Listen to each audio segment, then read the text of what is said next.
He ordered her to pretend to be his fiancée, just to make his ex jealous. What he didn't know is that she had always loved him in silence. A cold contract, a rehearsed lie, a touch that should not burn. If you enjoy love and romance stories, watch until the end, subscribe to this channel, and leave a comment telling us where you are listening from. Aurora had always known there were places her feet could never tread, even when she lived beside them every day. Raised among the hushed corridors of Blackwood Hall, where her mother had worked as head gardener and estate florist for more than 20 years, she had grown up watching, but never belonging. Between the thundering hooves of thoroughbred horses and the muffled sounds of charity galas drifting from the grand ballroom, she had watched her youth pass like a reflection in glass, transparent, but utterly unreachable. Her childhood had been marked by silence and the gaping absence of her father, killed in a warehouse fire that, by coincidence or fate, had occurred on land that the Blackwood family had been quietly acquiring for development. Nothing was ever proven, no charges were ever filed, but doubt had always haunted the modest cottage where Aurora grew up, nestled at the edge of the sprawling Yorkshire estate. The questions had never left her mother's eyes, and the pain had carved permanent lines around them. Even with all these shadows hanging over her life, Aurora harbored a secret so deep and senseless that she barely admitted it to herself. A silent, consuming love for Sebastian Blackwood, heir to the fortune, the perfect son of an empire built on inflexible rules, clean money and dirty secrets, and practiced smiles for society pages. Sebastian was the kind of man who seemed unreachable even in thought. Tall, cold, irresistibly refined, with eyes that never wavered and a presence that made any room bend to his will. But he was also broken, and perhaps that was why she loved him so fiercely. Not for what he appeared to be on the surface, but because there was something wounded inside him that mirrored the pain she carried. Aurora remembered the first time she had truly seen him, not just glimpsed him from afar. She had been 16, helping her mother arrange white roses in the estate's chapel for some distant relative's memorial service. Sebastian had appeared in the doorway, 22 and devastating in a charcoal suit that probably cost more than her mother made in 3 months. He had stopped when he saw them there, his dark eyes lingering on Aurora's face for a moment that stretched like eternity.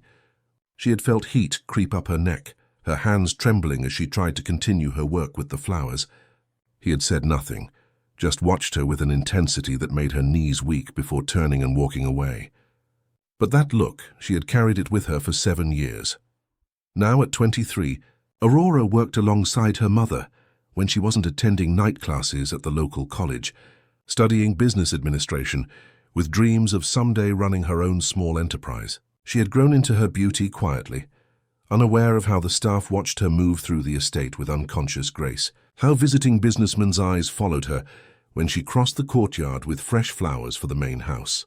Her auburn hair caught sunlight like spun copper, and her green eyes held depths that spoke of intelligence and carefully guarded secrets. The Blackwood estate sprawled across 800 acres of Yorkshire countryside, a testament to 5 generations of careful wealth accumulation. The main house, built in the late 1800s, rose from perfectly manicured grounds like something from a Gothic novel, all dark stone and tall windows, with climbing ivy that Aurora's mother tended with religious devotion. The family's fortune had been built on steel and shipping in the Industrial Revolution, then diversified into property development, technology investments, and carefully managed offshore accounts that allowed them to weather any economic storm. Sebastian's father, Lord Edward Blackwood, had died 6 months ago, leaving behind a legacy that was equal parts admirable philanthropy and whispered scandals.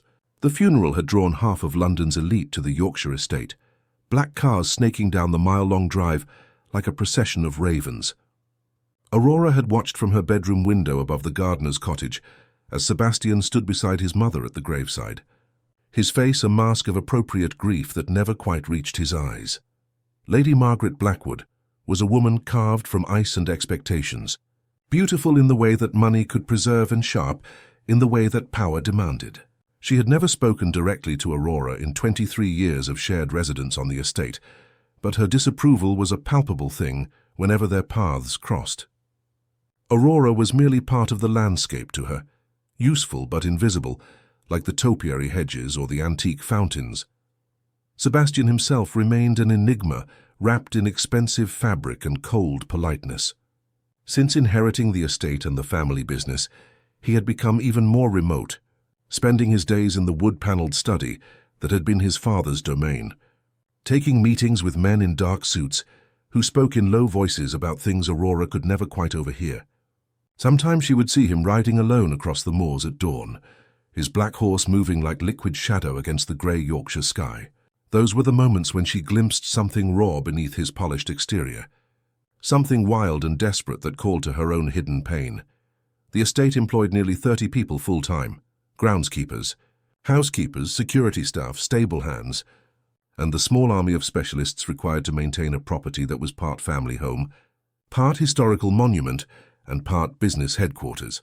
Aurora knew them all, had grown up among them, but she had always felt separate somehow, caught between worlds, too educated and refined to truly belong with the other staff, too poor and common-born to ever cross into the family's sphere. Her mother, Eleanor, had arrived at Blackwood Hall pregnant and desperate 24 years ago, fleeing circumstances she had never fully explained. Lord Edward had taken pity on her, or perhaps had been moved by her genuine passion for horticulture and her willingness to work harder than anyone had any right to expect.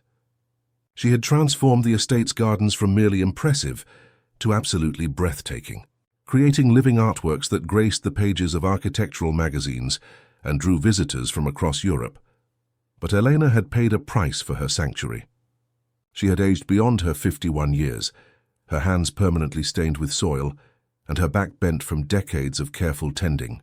Her heart condition had developed gradually, stress and overwork taking their toll until she could no longer climb ladders to reach the climbing roses or carry heavy watering cans across the expansive grounds. The private medical insurance provided by the estate covered routine care, but the surgery she needed, a complex valve replacement that would give her perhaps another 20 good years, was classified as experimental and far beyond their financial reach. Aurora had researched every option, applied for every grant, even swallowed her pride and approached several banks about loans she knew she could never qualify for. Each rejection felt like watching her mother die a little more, and the weight of helplessness had become her constant companion. She lay awake at night, listening to Elena's labored breathing through the thin cottage walls and wondering how long they had left together. It was on a Thursday evening in late October when everything changed, when parallel worlds collided with devastating force. The estate was hosting a memorial business dinner in honor of Lord Edward's contributions to Yorkshire's economic development. 50 of the region's most influential figures gathered in the candlelit grandeur of Blackwood Hall's formal dining room. Aurora had been pressed into service helping with the flower arrangements, her mother too weak to manage the elaborate centerpieces alone. She was in the conservatory adjoining the main house, putting finishing touches on the last arrangement, white orchids and dark purple roses that seemed to glow in the lamplight, when she heard footsteps on the stone floor behind her.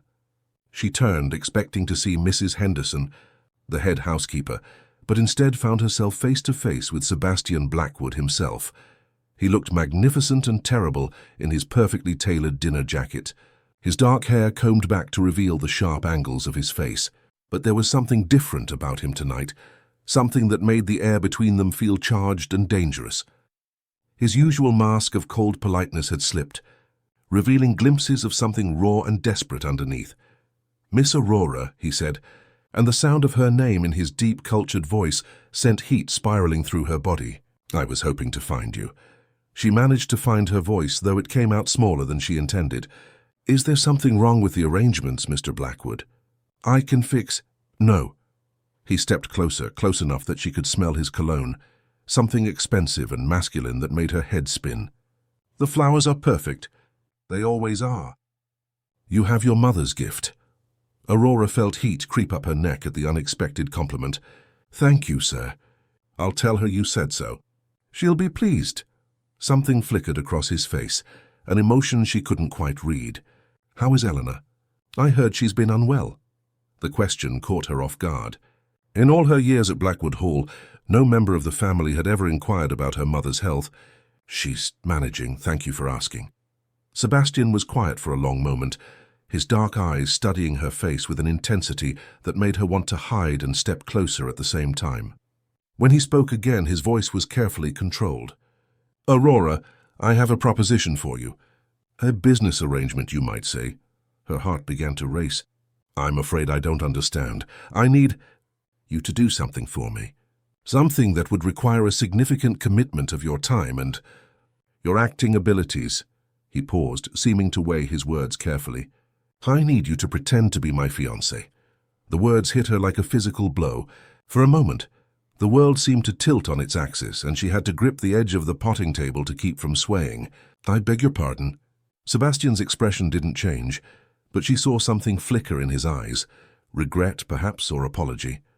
"For 3 weeks, beginning this Monday, there are European investors coming to evaluate potential partnerships with Blackwood Industries. They're traditional in their thinking. They want to see stability, family values, a man settled and ready to carry on the family legacy." His voice took on a bitter edge. "My recent broken engagement has raised concerns about my reliability." Aurora's mind reeled. She knew about the broken engagement, of course. It had been impossible to avoid the gossip among the staff. Sebastian had been engaged to Lady Victoria Ashford, daughter of an earl, and everything that Aurora was not: beautiful, wealthy, perfectly bred for her role as the future Lady Blackwood. The wedding had been planned for Christmas, but Victoria had called it off in September without explanation, fleeing to her family's estate in Scotland and leaving Sebastian to face the social implications alone. "I don't understand why you would ask me," Aurora managed to say, though part of her was afraid she understood all too well. Sebastian was quiet for a moment, and when he spoke, his voice was softer, almost gentle. "You're intelligent, articulate, beautiful. You know this estate better than anyone except my mother, and—" He paused, seeming to struggle with something. "You're the only person I trust not to get the wrong idea about what this arrangement means." The words stung more than they should have. Of course he trusted her not to get the wrong idea. She was just the gardener's daughter, far too beneath him to ever imagine that his attention might mean anything real. "What exactly would this arrangement involve?" she asked, surprised by the steadiness of her own voice. "Public appearances, dinner parties, business functions, a few carefully orchestrated photo opportunities for the society pages. You would stay in the main house, in the guest wing. We would need to appear convincing, comfortable with each other. In love." The last words seemed to stick in his throat. Aurora felt heat flood her cheeks. "And in return?" Sebastian's eyes met hers directly, and she saw something that might have been compassion. "Your mother's surgery. I'll cover all costs, including her recovery care and any follow-up treatments she might need. The best cardiac surgeons in London, private care, whatever she requires." The offer hit her like a physical blow. Elena's surgery would cost at least £60,000, probably more with the specialized care she would need afterward. It was a fortune to Aurora, but pocket change to Sebastian Blackwood. He was offering her mother's life in exchange for 3 weeks of playing pretend. "Why?" she whispered. "Why would you do this for us?" Something dark flickered across his face. "Let's just say I owe your family a debt." The cryptic words sent a chill down her spine, bringing back all the old questions about her father's death, all the doubts that had haunted their cottage for so many years. But before she could ask what he meant, Sebastian was speaking again. "I know it's a lot to ask, and I know it's not conventional, but I need an answer by tomorrow evening. The investors arrive Monday, and if you agree, we'll need the weekend to prepare, to make sure we can be convincing." Aurora stared at him, her mind racing. 3 weeks of pretending to be in love with the man she had loved in secret for 7 years. 3 weeks of living in his world, touching him, being touched by him, all while knowing it was nothing but an elaborate performance. It would be torture and bliss, and she wasn't sure she was strong enough for either. But Eleanor was dying. Without the surgery, she had perhaps 6 months, maybe less. The doctors had been clear about that. "I need to think about it," Aurora said finally. Sebastian nodded, but she saw something that might have been disappointment flicker across his features. "Of course, take all the time you need." "But Aurora—" He stepped closer, close enough that she could feel the warmth radiating from his body. "This arrangement would be strictly professional. I want to be very clear about that. There can be no misunderstandings about what this is or what it might lead to." The warning felt like a slap, even though she knew he was trying to be kind. "I understand, Mr. Blackwood, I'm not a child." "No," he said quietly, his eyes tracking over her face with that same disturbing intensity. "You're definitely not a child." Something in his voice made her breath catch, but before she could analyze it, he was stepping back, his mask of cool politeness sliding back into place like armor. "Think about it," he said, "and Aurora, whatever you decide, this conversation stays between us." He turned and walked away, leaving her alone in the conservatory with her racing heart and the scent of orchids heavy in the air.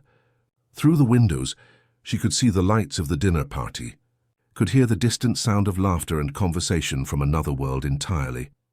Aurora sank onto a wooden stool, her legs suddenly too weak to support her. Sebastian Blackwood wanted her to pretend to be his fiancé. The man she had loved in secret and silence for 7 years was offering her mother's life in exchange for 3 weeks of playing the role she had dreamed about since she was 16. She thought about Elena, asleep in their cottage, her breathing shallow and labored. She thought about the medical bills piling up on their kitchen table, the loan applications that had been rejected, the helpless rage that consumed her every time she watched her mother struggle to climb the stairs. Then she thought about Sebastian's dark eyes and the way her name had sounded in his voice, the warning about not getting the wrong idea that had cut through her like broken glass. It would destroy her. She knew that with absolute certainty. 3 weeks of pretending to be loved by Sebastian Blackwood would ruin her for any other man, any other life. She would spend the rest of her days comparing every touch, every look, every moment to those stolen weeks when she had been, for all the world to see, his chosen one. But Elena would live. Her mother would have 20 more years of mornings in the garden, 20 more years of coaxing beauty from the Yorkshire soil, 20 more years of the quiet contentment that had carried her through so much loss. Aurora closed her eyes and made her choice. She had always known that love sometimes wore the mask of madness, and if being near Sebastian, even as a living lie, was the closest she would ever come to the dreams that had sustained her since childhood, then perhaps that was enough. Perhaps it had to be enough. The next evening, she found Sebastian in his father's study, surrounded by financial reports and architectural plans that covered every surface of the massive oak desk. He looked up when she knocked, his expression carefully neutral, though she caught a flicker of something, hope, maybe, or relief in his dark eyes. "I'll do it," she said simply. Sebastian set down his pen and studied her face. "Are you certain? Once we begin, there's no going back. The investors, the media attention, my mother's reaction, it won't be easy." Aurora lifted her chin, drawing on reserves of courage she didn't know she possessed. "I'm certain. My mother needs this surgery, and you need a fiancé. It's a business arrangement, nothing more." Something that might have been disappointment flickered across his features, but it was gone so quickly she might have imagined it. "Very well. We'll announce our engagement tomorrow night at the charity auction. That should give the story enough time to circulate before the investors arrive on Monday. What do I need to do to prepare?" Sebastian leaned back in his chair, his eyes never leaving her face. "We'll need to work on your background story. Make sure you're comfortable with the details of my business and family history. And—" he paused, seeming to struggle with something. "We'll need to practice being affectionate with each other." Convincingly affectionate. Heat flooded Aurora's cheeks at the implication. "I see. Aurora," Sebastian said quietly, "I want to be very clear about the boundaries of this arrangement. Physical contact will be limited to what's necessary for public appearances. Holding hands, perhaps a kiss on the cheek, that sort of thing. Nothing more intimate than what would be expected of a newly engaged couple in public." The clinical way he discussed it made her chest tighten with embarrassment. And something deeper, a painful awareness of just how little this meant to him, how easily he could compartmentalize what would be the most intense 3 weeks of her life. "I understand," she managed to say. "Good." Sebastian stood and moved to a cabinet behind his desk, withdrawing a small velvet box. "You'll need this." Aurora's breath caught as he opened the box to reveal the most beautiful ring she had ever seen, a square-cut emerald surrounded by diamonds, set in platinum that caught the lamplight and threw it back in brilliant fragments. "This was my grandmother's," Sebastian said, his voice carefully neutral. "It's been in the family for 4 generations. The emerald matches your eyes." The casual observation sent heat spiraling through her, even as she told herself it meant nothing. He was simply being observant, noting details that would make their performance more convincing. But when he took her hand to slide the ring onto her finger, she couldn't suppress the shiver that ran through her at his touch. The ring fit perfectly, as if it had been made for her, and Aurora stared down at it with a mixture of wonder and dread. It was beautiful and cold and alien on her hand, a symbol of everything she was pretending to be and everything she would never truly have. "Perfect," Sebastian murmured, his fingers still wrapped around hers. For a moment neither of them moved, and Aurora felt the air between them shift and charge with something dangerous. But then Sebastian released her hand and stepped back, his expression once again carefully controlled. "Tomorrow we begin," he said. "Are you ready for this, Aurora?" She looked up at him, this man she had loved in secret for so long, this man who was offering her 3 weeks of her deepest dreams in exchange for her mother's life. She thought about all the ways it could destroy her, all the reasons she should walk away, all the pain that was surely waiting at the end of those 3 weeks. "I'm ready," she lied. The morning after Aurora agreed to Sebastian's proposition, she woke to find her entire world transformed overnight. She stared at the emerald ring on her finger, its weight both foreign and strangely comforting, and wondered if she had dreamed the entire conversation. But the knock on her cottage door at precisely 7 o'clock proved that the previous evening had been devastatingly real. Mrs. Henderson stood on the threshold, her usually stern expression softened by something that might have been sympathy. "Miss Aurora, Mr. Blackwood has requested your presence in the morning room. There are preparations to be made." Aurora's mother looked up from where she sat at their small kitchen table, her face pale but curious. "Preparations for what, dear?" The lie came easier than Aurora had expected. "I'm going to be helping with some special events for the estate. It might require staying in the main house for a few weeks." Elena's eyes sharpened with the intuition that only mothers possessed. "What kind of events?" "Business functions. Important guests." Aurora kissed her mother's forehead, inhaling the familiar scent of lavender and soil that had been her comfort since childhood. "Don't worry about anything. Just focus on feeling better." The walk to the main house felt like crossing into another universe. Aurora had been inside Blackwood Hall countless times, but always as staff, always invisible. Now as she followed Mrs. Henderson through corridors lined with portraits of Sebastian's ancestors, she felt like an imposter, wearing borrowed clothes to a masquerade ball. Sebastian was waiting in the morning room, dressed in charcoal trousers and a white shirt that emphasized the sharp angles of his shoulders. He looked up when she entered, his dark eyes tracking over her simple dress and cardigan with an expression she couldn't read. "Good morning," he said formally. "I trust you slept well." The polite question felt surreal given the circumstances, as well as could be expected. "We have a great deal to accomplish before this evening's auction." Sebastian gestured to a chair across from him. "Please sit. We need to discuss your transformation." The word transformation sent a chill through her. "What exactly does that involve?" "Everything." Sebastian's voice was clinical, but she caught something that might have been apology in his eyes. "Your appearance, your wardrobe, your background story, your knowledge of society protocols. By tonight, you need to be someone who could believably capture the attention of Sebastian Blackwood." Before Aurora could respond, another voice cut through the morning air like silk over steel. "How absolutely fascinating." Aurora turned to see Lady Margaret Blackwood gliding into the room, elegant and predatory, in a way that made Aurora's mouth go dry. Sebastian's mother was 55, but looked a decade younger, her blonde hair perfectly coiffed and her blue eyes sharp with intelligence and barely concealed disdain. "Mother," Sebastian said, rising, "I wasn't expecting you this early." Clearly, Margaret's gaze swept over Aurora with the efficiency of a judge evaluating evidence. "So this is the young woman who has apparently captured my son's heart so completely that he's forgotten to mention her existence to his own mother." The barb hit its mark, and Aurora felt heat flood her cheeks. "Lady Blackwood, Oh, please." Margaret waved a manicured hand dismissively. "Let's not insult each other's intelligence with protestations of love at first sight. Sebastian has explained the situation to me, and while I find his methods unconventional, I understand the necessity." Aurora blinked, caught off guard. "You know about the arrangement?" Margaret's laugh was crystalline and cold. My dear girl, did you think Sebastian could suddenly produce a fiancé from thin air without his mother noticing? I may not approve of this charade, but I understand the business imperatives that drive it. Sebastian's jaw tightened almost imperceptibly.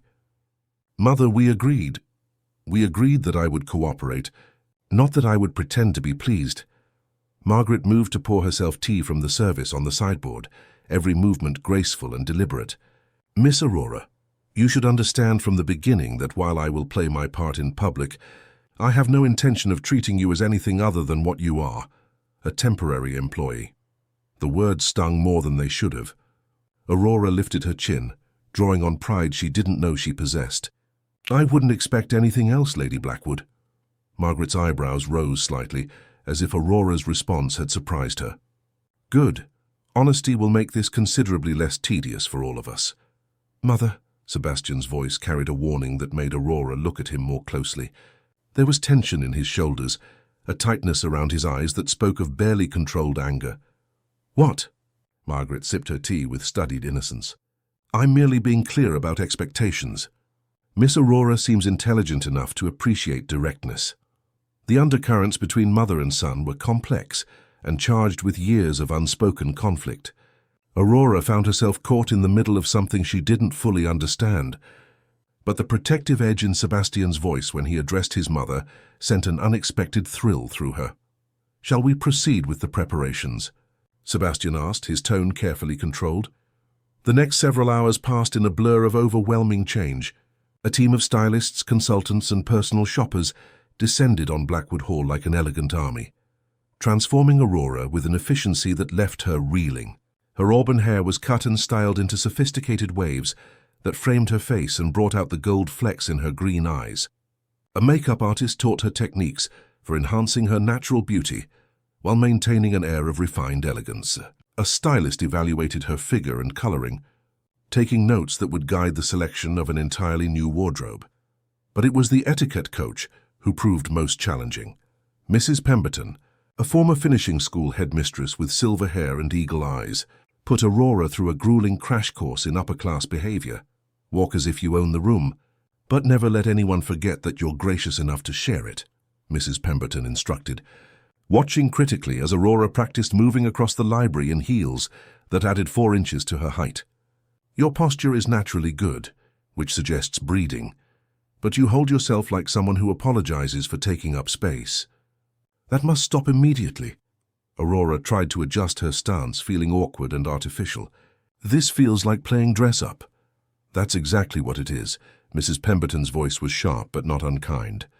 The difference between success and failure in this endeavor will be whether you can convince yourself before you convince anyone else. You must believe, at least temporarily, that you belong in Sebastian Blackwood's world. Through it all, Sebastian appeared periodically to check on her progress, his expression unreadable.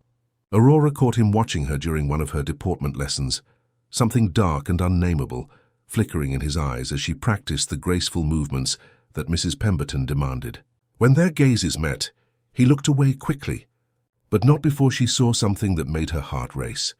The dress arrived at 4 o'clock, a creation of midnight blue silk that seemed to have been designed specifically for her body. The neckline was modest, but hinted at the curves beneath, and the flowing skirt moved like liquid poetry around her legs. When Aurora looked at herself in the full-length mirror in the guest bedroom that would be hers for the next 3 weeks, she barely recognized the woman staring back at her. Stunning, breathed the stylist. Absolutely perfect. Aurora touched the emerald necklace that had been selected to complement the ring, another Blackwood family heirloom that made her feel like an imposter wearing stolen goods. It doesn't feel like me. Tonight it doesn't need to feel like you, the stylist said gently. Tonight, you need to feel like the woman Sebastian Blackwood would choose to marry. The Yorkshire Preservation Society's annual charity auction was held in the ballroom of the Grand Hotel in Leeds, a venue that commanded sweeping views of the city and attracted the region's most influential figures. Aurora had never attended such an event, had only seen pictures in magazines of the kind of glittering affair that awaited her. As Sebastian's Jaguar wound through the evening traffic toward the hotel, she found herself struggling to breathe normally. Nervous? Sebastian, asked, glancing at her from the driver's seat. He looked devastating in his black dinner jacket, his dark hair perfectly styled and his profile sharp against the city lights streaming past the windows. Terrified, Aurora admitted, surprised by her own honesty. Sebastian was quiet for a moment, his hand steady on the steering wheel. The key is to remember that most people are too concerned with how they're being perceived to pay much attention to you. Be polite, be charming, and let me handle the business conversations. What if someone asks about our relationship, about how we met? We've known each other since childhood, which is true in a way. Our relationship deepened gradually over the years as we matured and began to see each other differently. Also true, though not in the way they'll assume. Sebastian's voice was carefully controlled, but Aurora caught undertones that made her wonder what he meant. The key to a convincing lie is to ground it in as much truth as possible. They had practiced their story during the afternoon, working out details that would satisfy curious society matrons and business associates alike. Aurora was surprised by how easily the fabrications came, how natural it felt to weave truth and fiction into something that sounded entirely believable. Perhaps because in her heart, she had been imagining a relationship with Sebastian for so many years that creating a false history felt like remembering something real. The Grand Hotel's facade blazed with light, and a red carpet led from the street to the entrance where photographers waited to capture the arrival of Leeds' elite. Aurora's breath caught as she realized the magnitude of what she was about to do. "Aurora," Sebastian's voice was softer than she had ever heard it. "Look at me." She turned to find his dark eyes studying her face with an intensity that made her feel suddenly warm despite the October chill. "You look beautiful," he said quietly. "More than beautiful. And for the next 3 hours you are exactly where you belong. Can you remember that?" The words sent heat spiraling through her, even as she reminded herself they were part of the performance. "I'll try." "Good." Sebastian reached over and took her hand, his thumb brushing over the emerald ring with a touch so gentle it made her shiver. "Shall we go make some people very surprised?" The moment they stepped onto the red carpet, Aurora understood that there was no going back. Camera flashes exploded around them like fireworks, and she heard the sharp intake of breath from reporters who recognized Sebastian but had no idea who the stunning woman on his arm might be. Sebastian's hand settled possessively at the small of her back, guiding her forward with the confidence of a man who had never doubted his right to be anywhere. "Mr. Blackwood," a reporter called out, "can you tell us about your companion this evening?" Sebastian's smile was perfect, charming but mysterious, revealing nothing while promising everything. "All in good time," he said smoothly. "Tonight is about supporting Yorkshire's historical preservation efforts." But Aurora could feel the weight of curious stares, could hear the whispered speculations that followed in their wake as they moved into the ballroom. The venue was transformed into something magical, all crystal chandeliers and candlelight, with arrangements of white roses and greenery that Aurora recognized as her mother's work. The sight of those familiar flowers in this alien environment made her feel both proud and deeply homesick. "Breathe," Sebastian murmured near her ear, his voice low enough that only she could hear. "You're doing perfectly." The first hour passed in a blur of introductions to people whose names Aurora tried desperately to remember. Sebastian's business associates, society friends, charity board members, all curious about the mysterious woman who had appeared at his side. Aurora found herself falling into the role more easily than she had expected, drawing on years of observation to mirror the speech patterns and social graces of the world she was pretending to join. "Miss Whitmore," said Mrs. Ashworth, a prominent society matron whose husband owned half of Yorkshire's commercial real estate. "I don't believe we've met before. Are you from Leeds?" "Actually, I grew up right here in Yorkshire," Aurora replied smoothly, grateful for the afternoon's coaching, "though I've been away for some time pursuing my studies." "How lovely." "And what did you study?" Aurora felt a moment of panic before remembering the background story she and Sebastian had crafted. Art history with a focus on garden design. "I've always been passionate about the relationship between landscape architecture and classical aesthetics. It was close enough to the truth, her genuine love for her mother's work, that the words came naturally." Mrs. Ashworth nodded approvingly, clearly satisfied with Aurora's pedigree. How fascinating. And how did you and Sebastian reconnect? Before Aurora could answer, Sebastian appeared at her side with 2 glasses of champagne, his timing perfect. "I'm afraid I can't let you monopolize my fiancée all evening, Mrs. Ashworth," he said with easy charm. "There are too many people eager to meet her." The word fiancé sent a jolt through Aurora, even though she had been expecting it. But it was Mrs. Ashworth's reaction that truly brought home the magnitude of what they were doing. The older woman's eyes widened with shock and delight. "Fiancé?" she breathed. "Sebastian, you sly devil. When did this happen?" Sebastian's arm slipped around Aurora's waist, pulling her against his side with a possessiveness that felt startlingly real. "Very recently," he said, his voice warm with what sounded like genuine affection. "I finally convinced Aurora that I was worth the risk." The fabricated intimacy of his tone made Aurora's cheeks flush, and she saw Mrs. Ashworth note the reaction with the sharp eye of a woman who had been watching society matches for 40 years. "Well," Mrs. Ashworth said, clearly delighted to be among the first to hear the news, "this is wonderful. Simply wonderful. You must tell me everything about how you proposed." Aurora felt Sebastian's hand tighten slightly on her waist, a silent signal that this was his story to tell. "I'm afraid I'm rather traditional in some ways," he said with a self-deprecating smile.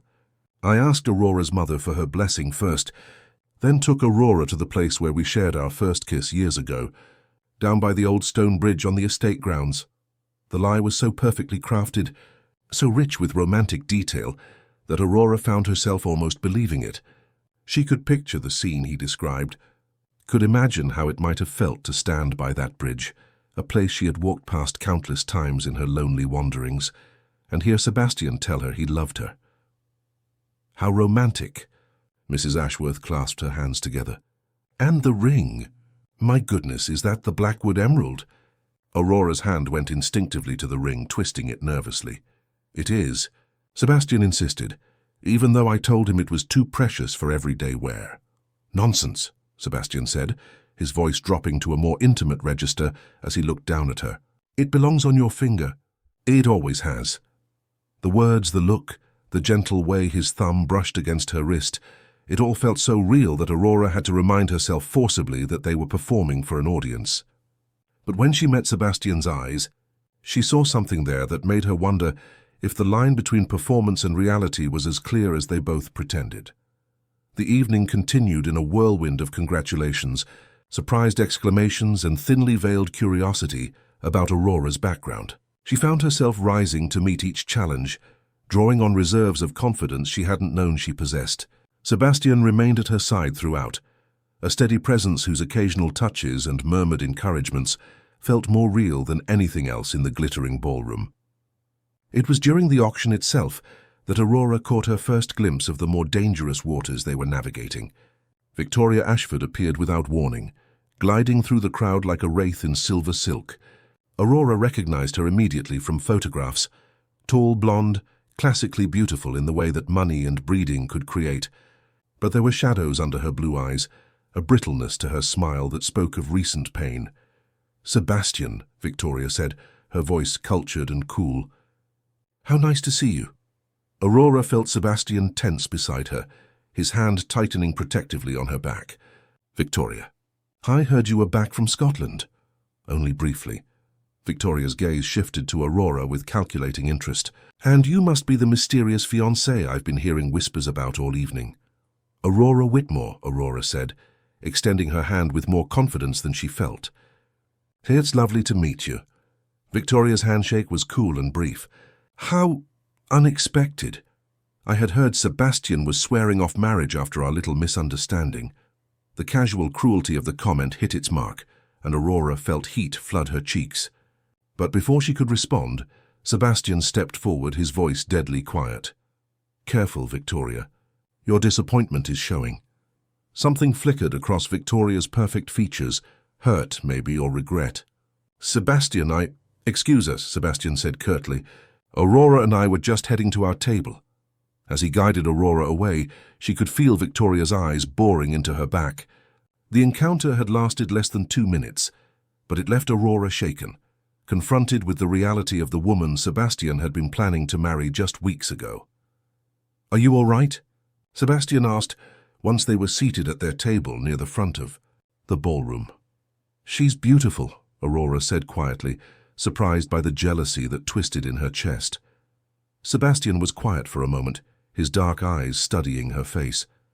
"Beauty isn't everything," he said finally. "Victoria is complicated. Our engagement was a mistake for many reasons, not least of which was that we didn't love each other." The words should have been reassuring, but Aurora found herself wondering what those complications were.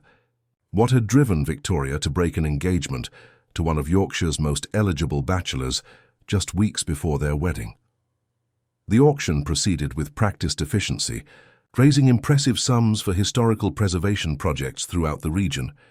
Aurora found herself genuinely interested in the items being offered: antique furniture, artwork, even a weekend at a restored castle in the Lake District.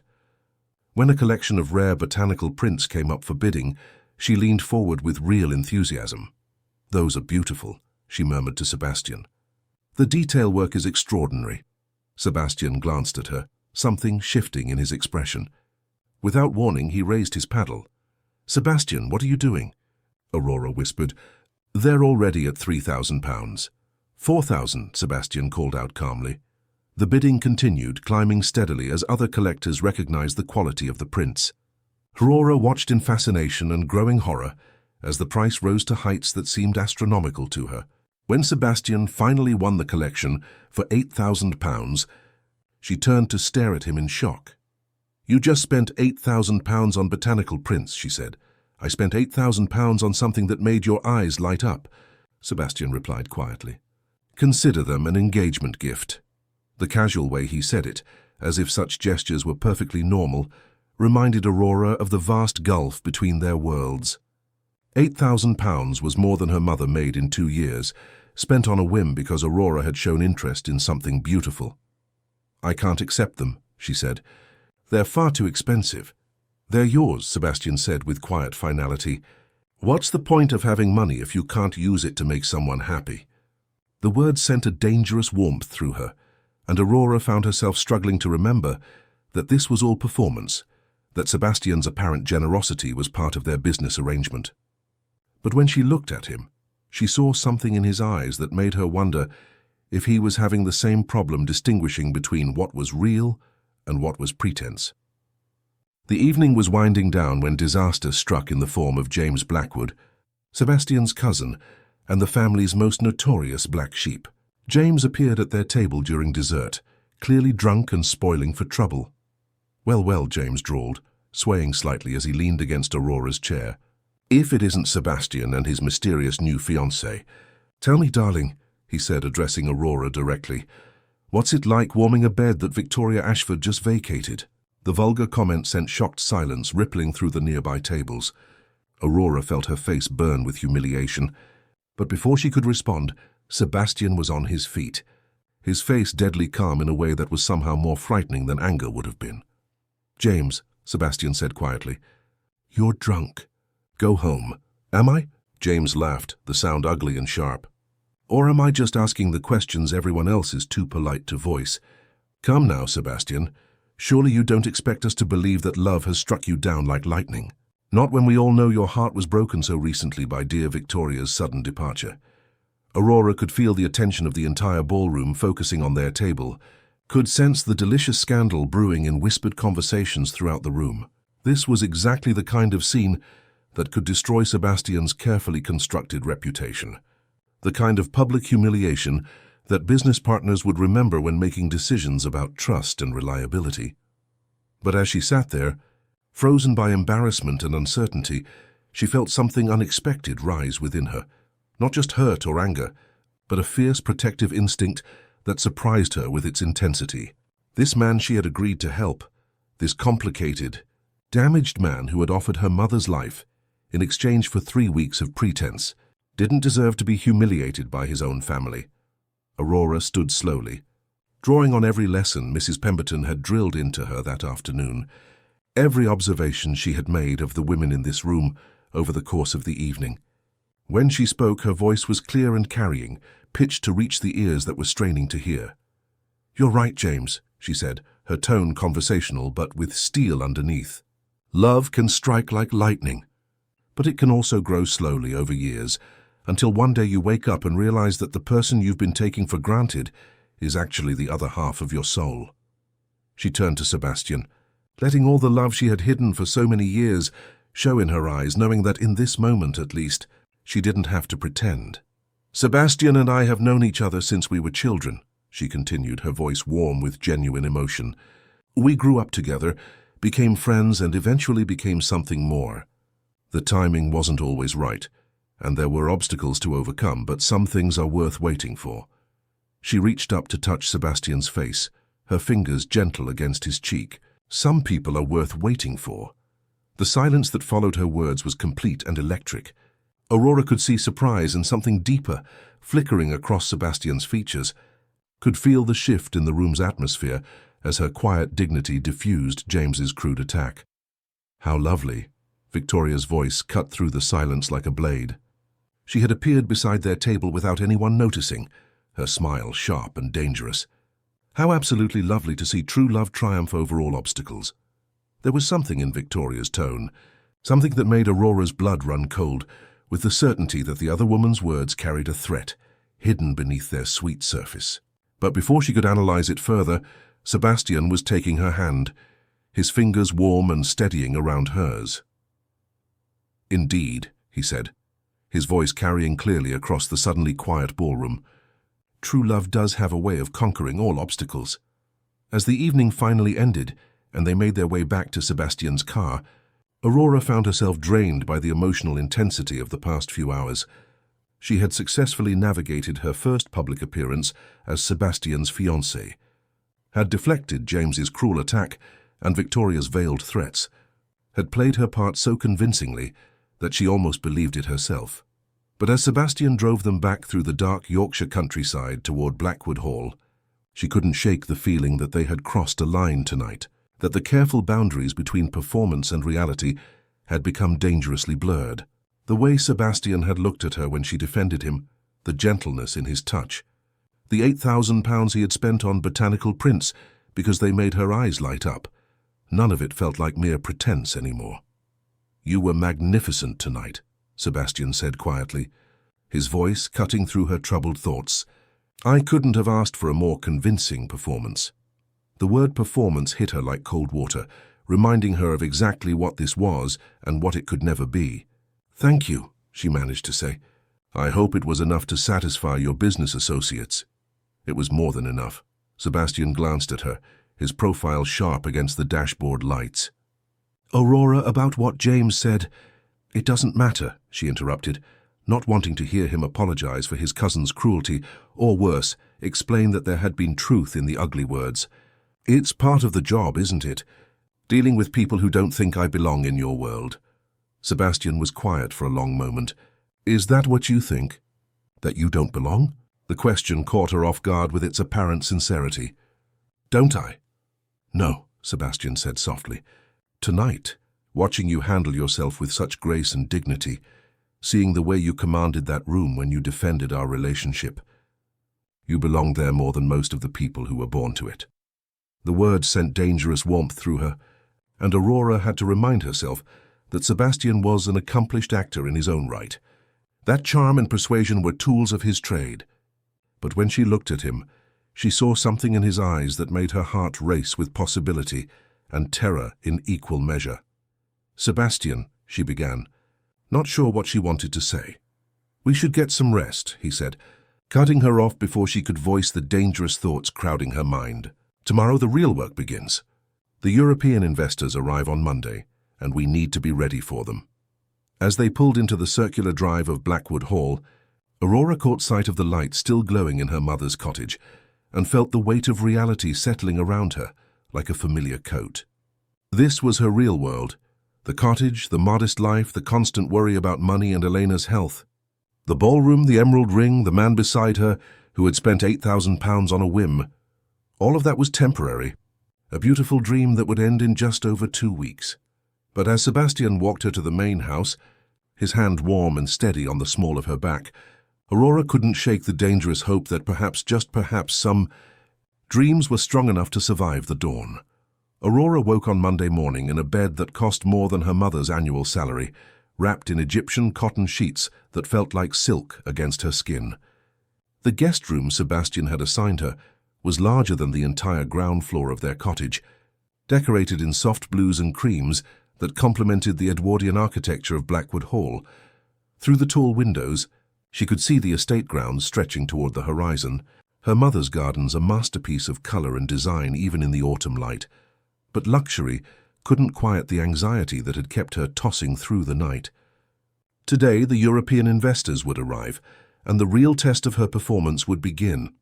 At the charity auction, she had only needed to convince Yorkshire society, people who, for all their wealth and connections, were still provincial in their outlook.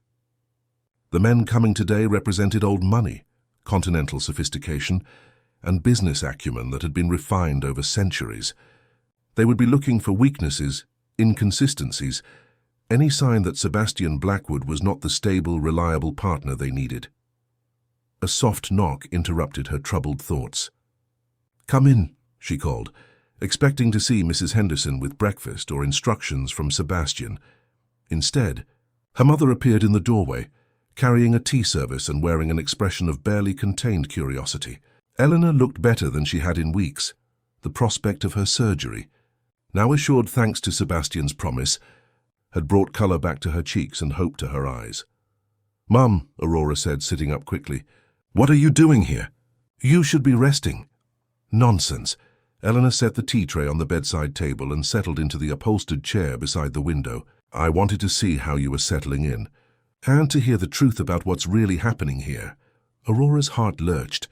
"I don't know what you mean, darling." Eleanor's voice was gentle but implacable. "I've been working in this house for 24 years. I know every piece of gossip, every family secret, every whispered conversation that echoes through these halls. The entire staff is buzzing about Sebastian Blackwood's sudden engagement to my daughter." Heat flooded Aurora's cheeks. She had hoped to keep the deception from her mother, at least until after the surgery. Eleanor was too perceptive, too familiar with the rhythms of Blackwood Hall, to be easily fooled. "It's complicated," Aurora said finally. "I'm sure it is." Helena poured tea for both of them, her movements careful and deliberate. "The question is whether you understand just how complicated it's likely to become." Before Aurora could ask what she meant, Eleanor continued, her voice dropping to the confidential tone she used when sharing the most sensitive estate gossip.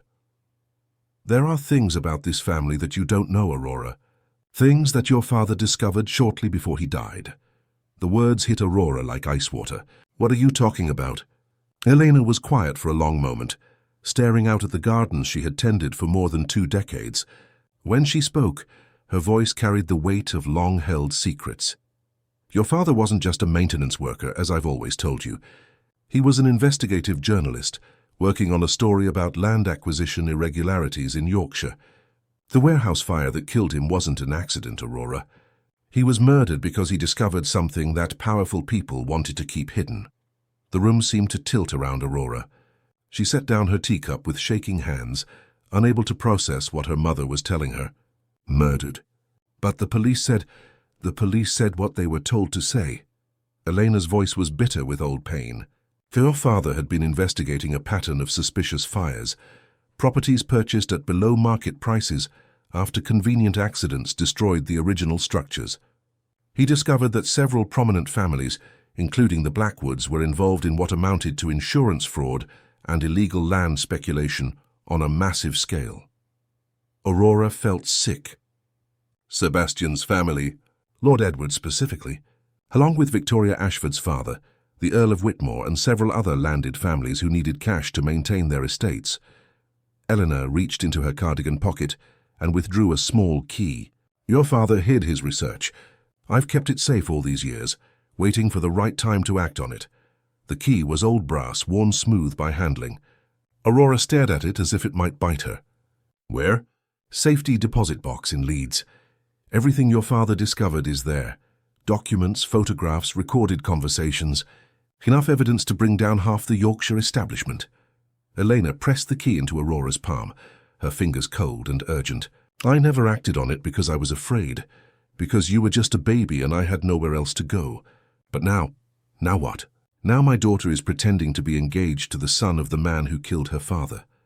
Elena's eyes were sharp with worry and something that looked like fear. Sebastian may not know about his father's crimes, but there are others who do. Others who might see your sudden prominence as a threat to their secrets. Aurora's mind reeled with the implications. She thought about Victoria's cryptic comments at the auction, about James Blackwood's vicious attack, about the way certain society figures had looked at her with more than mere curiosity. Had they recognized something in her face, some resemblance to the journalist who had threatened their comfortable corruption decades ago? "Why are you telling me this now?" Aurora whispered. "Because I'm afraid for you." Elena's voice broke slightly. "Because I see the way you look at Sebastian Blackwood, and I know that look. It's the same way I looked at your father. But love doesn't protect you from the consequences of other people's crimes, Aurora. And the Blackwood family has blood on their hands, whether Sebastian knows it or not." Before Aurora could respond, another knock came at the door. This time it was Mrs. Henderson, her expression professionally neutral, but her eyes bright with barely concealed excitement. "Miss Aurora, Mr. Blackwood requests your presence in the morning room." "The guests have arrived." Aurora looked at her mother, then at the key in her palm. Elena nodded slowly, her expression grave. "Be careful, darling," she whispered. "And remember, sometimes the most dangerous person in the room is the one you trust completely." The European investors were not what Aurora had expected. She had imagined intimidating older men in expensive suits, the kind of continental aristocrats who spoke 6 languages and collected art as casually as other people collected stamps. Instead, she found herself facing 3 surprisingly young and approachable individuals who seemed genuinely interested in both the business opportunity and the personal dynamics of the Blackwood family. Marcus Dubois was perhaps 35, with the easy confidence of French aristocracy and eyes that missed nothing. Katarina Lindqvist appeared to be in her early 40s, elegantly dressed and speaking English, with only the slightest Swedish accent. The third investor, Giorgio Benedetti, was clearly Italian, and possessed of the kind of effortless charm that made Aurora understand why Sebastian had been concerned about presenting the right image to these sophisticated partners. "So," Marcus said over coffee in the conservatory, his gaze moving between Aurora and Sebastian with obvious interest, "this is the woman who has finally captured the heart of England's most eligible bachelor." Aurora felt Sebastian tense beside her, his hand tightening slightly on her knee, in a gesture that appeared protective but felt electric against her skin. "Aurora has been patient with my bachelor ways for quite long enough," Sebastian replied smoothly. "I finally realized I was in danger of losing the best thing in my life if I didn't stop taking her for granted." The words sounded so sincere that Aurora almost believed them herself. She smiled, letting warmth show in her eyes as she looked at Sebastian. "He's always been terribly romantic, even when we were children. I think I fell in love with him when I was 8 years old." "Childhood sweethearts," Katarina said with obvious approval. "How refreshing. In my experience, the most successful business partnerships are built on the same foundation as the most successful marriages: trust, communication, and shared values." "Speaking of shared values," Giorgio interjected, "Sebastian, we were hoping to discuss the environmental impact assessments for the Scottish Development Project. I understand there have been some concerns about historical preservation versus economic development." Aurora listened as Sebastian launched into a detailed explanation of the company's commitment to sustainable development practices, his intelligence and expertise evident in every word. She found herself genuinely impressed by his grasp of complex environmental issues, his obvious respect for historical preservation, and the thoughtful way he balanced multiple stakeholder interests. This was a side of Sebastian she had never seen before: the business leader, the visionary, the man who commanded respect through competence rather than inheritance. But as the conversation continued, Aurora became aware of subtle undercurrents she couldn't quite identify. The investors asked seemingly casual questions about Sebastian's family background, his relationship with his mother, his previous engagement to Victoria. They were polite, professional, but Aurora sensed they were evaluating more than just business acumen. They were assessing stability, reliability, the kind of personal character that would make Sebastian a trustworthy long-term partner. "And what about you, Aurora?" Marcus asked during a lull in the business discussion.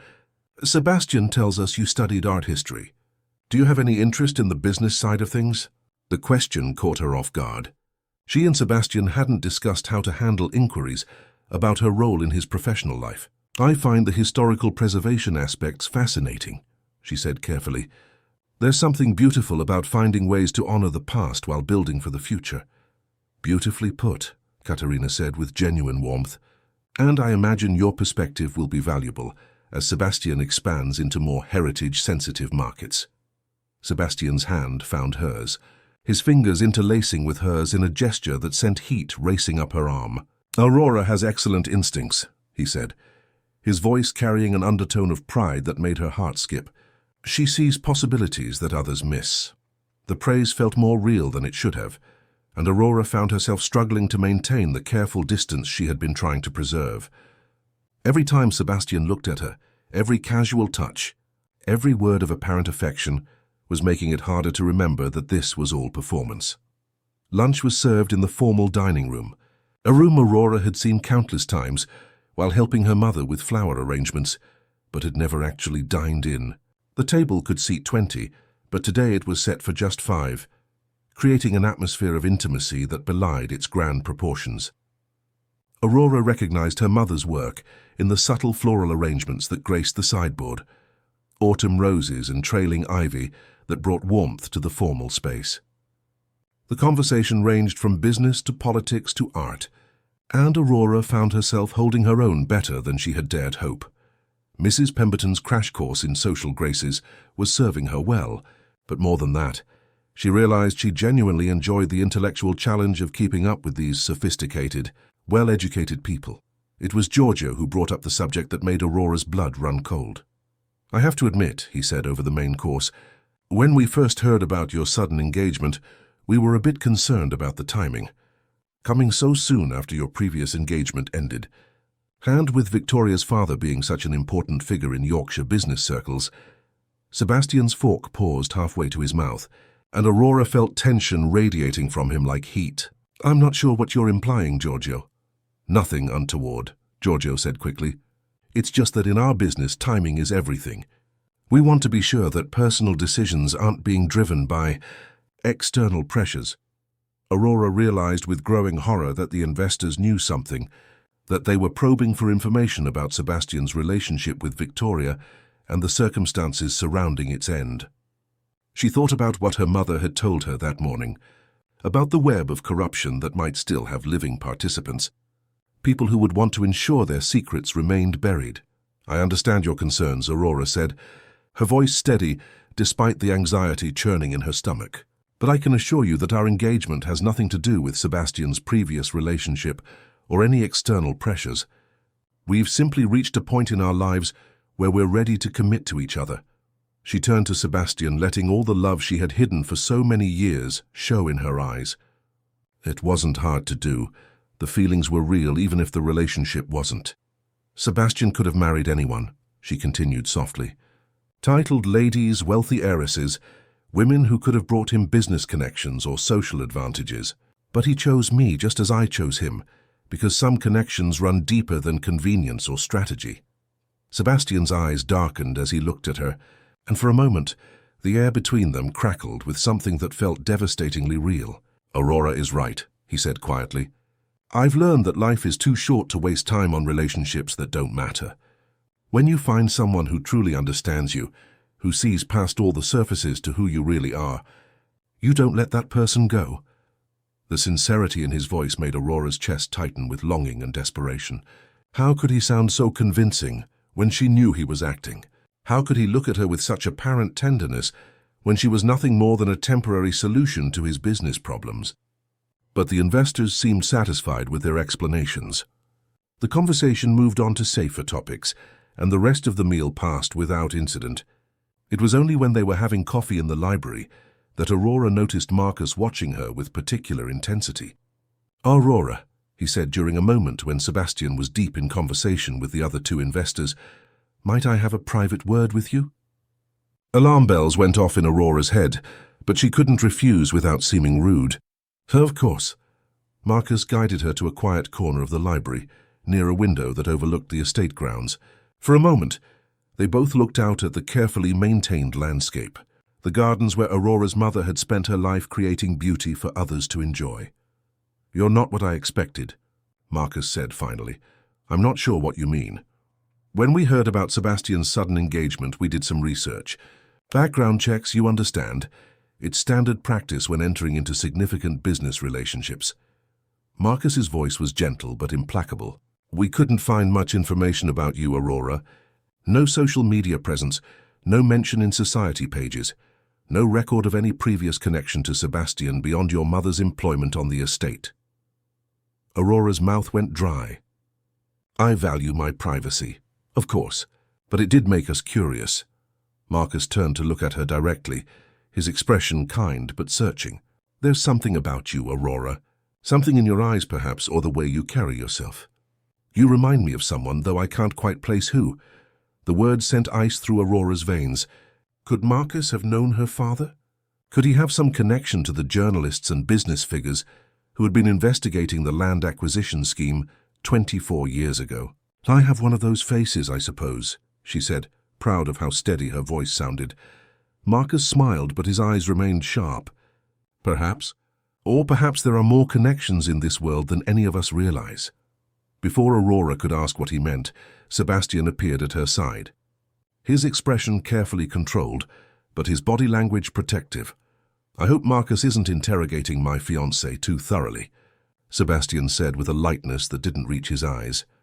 "Just getting to know the woman who's captured your heart," Marcus replied smoothly. "She's remarkable, Sebastian. You're a lucky man." "I know," Sebastian said quietly, his hand settling possessively on Aurora's lower back. "Believe me, I know."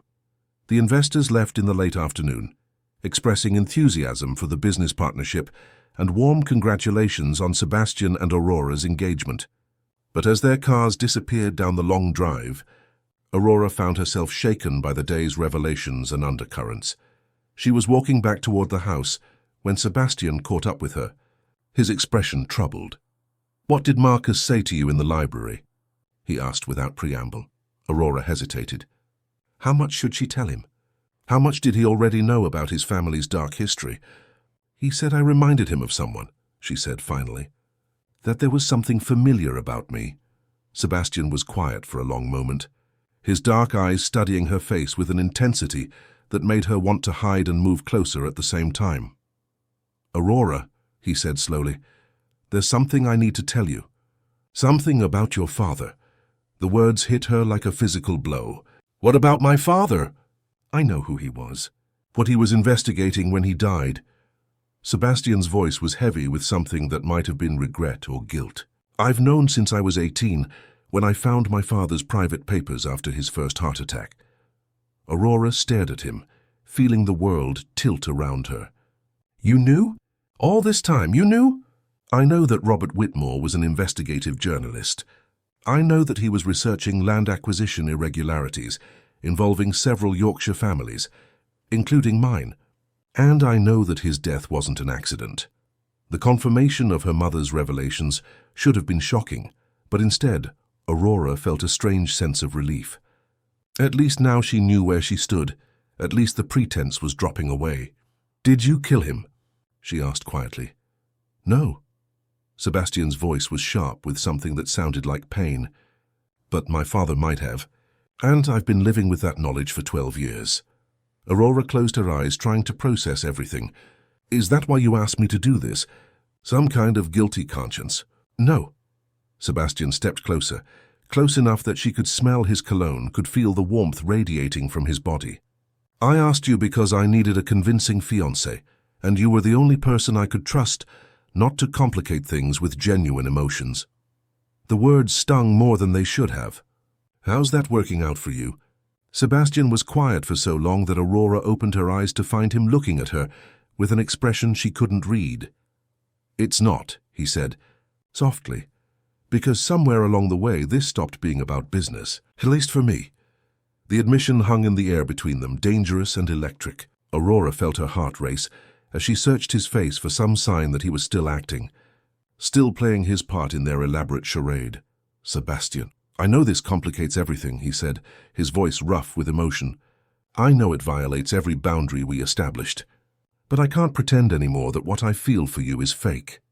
Aurora's breath caught as he reached up to cup her face, his thumb brushing across her cheek with devastating gentleness. "I've been watching you for years, Aurora. Long before this arrangement, long before I had any excuse to be near you, you were forbidden to me in every way that mattered. By class, by family history, by my father's expectations and my own sense of duty. But I couldn't stop wanting you." The words she had dreamed of hearing for so many years were finally being spoken, but they felt more like a disaster than a dream come true. Because if Sebastian was telling the truth, if his feelings were real, then everything became impossibly more complicated. "This changes nothing," she whispered, even as her body betrayed her by leaning into his touch. "Your mother will never accept me. Your business associates will always see me as a liability. And there's still the matter of what happened to my father." "I don't care about my mother's approval," Sebastian said fiercely. "I don't care about society's expectations or business complications. And as for your father, Aurora, I would give anything to undo what was done to him. I would sacrifice everything I have if it could bring him back to you." "But you can't," Aurora said, tears threatening to spill over. "And we can't build something real on a foundation of lies and guilt, can't we?" Sebastian's other hand came up to frame her face, holding her as if she were something precious and fragile. "Can't we take something that started as pretense and make it real? Can't we choose each other despite all the reasons we shouldn't?" Aurora wanted to say yes more than she had ever wanted anything in her life. She wanted to forget about class differences and family secrets and the dangerous game they were playing with people who had already proven they would kill to protect their interests. She wanted to believe that love could conquer all the obstacles between them. But before she could speak, the sound of footsteps on gravel made them spring apart. Lady Margaret Blackwood was approaching across the courtyard, her expression thunderous and her eyes bright with fury. "Sebastian!" she called out, her voice carrying clearly across the space between them. "I need to speak with you immediately." Aurora felt her heart sink as she saw the cold determination in Margaret's face. Whatever the older woman had to say, it wasn't going to be good news for their fragile, complicated relationship. "Mother," Sebastian said, his voice carefully controlled. "What's wrong?" Margaret's gaze flicked to Aurora, with barely concealed hostility before returning to her son. Victoria called. "She's returning from Scotland tomorrow, and she has some very interesting information to share about your charming fiancé's family background." Aurora felt ice settle in her veins as Margaret continued, her voice sharp with malicious satisfaction. "It seems Miss Whitmore's father was quite the troublemaker before his unfortunate accident. And Victoria has reason to believe that his research interests might be hereditary." The threat was clear, and Aurora realized with growing terror that the dangerous game they had been playing was about to become far more deadly. Victoria knew about her father's investigation, knew about the evidence that could destroy half of Yorkshire's establishment, and she was coming back to use that knowledge as a weapon. Sebastian's hand found Aurora's, his fingers interlacing with hers in a gesture that felt like a promise and a declaration of war. "Let her come," he said quietly, his voice carrying a steel that Aurora had never heard before. "Let them all come. Aurora is going to be my wife, and anyone who threatens her will have to go through me first." The words should have been comforting, but as Aurora looked at the fury in Margaret's eyes and thought about the deadly secrets that Victoria might possess, she couldn't shake the feeling that Sebastian's protection might not be enough to save either of them from the storm that was about to break over Blackwood Hall. Victoria Ashford arrived at Blackwood Hall like a gathering storm, her silver Aston Martin cutting through the morning mist with predatory elegance. Aurora watched from her bedroom window as the car swept up the circular drive, her heart hammering against her ribs with a mixture of dread and desperate curiosity. What exactly did Victoria know? And more importantly, what did she plan to do with that knowledge? Aurora had barely slept, her mind churning with Sebastian's confession and the implications of her mother's revelations. The brass key Elena had given her lay heavy in her palm, a tangible reminder of the secrets that could destroy not just the Blackwood family, but potentially half of Yorkshire's establishment. She had spent the dark hours before dawn staring at it, wondering if she had the courage to unlock the truth about her father's death, and whether that truth would set her free or destroy everything she was beginning to hope for. The knock on her door came sooner than expected. "Come in," she called, assuming it would be Mrs. Henderson with breakfast or another summons from Sebastian.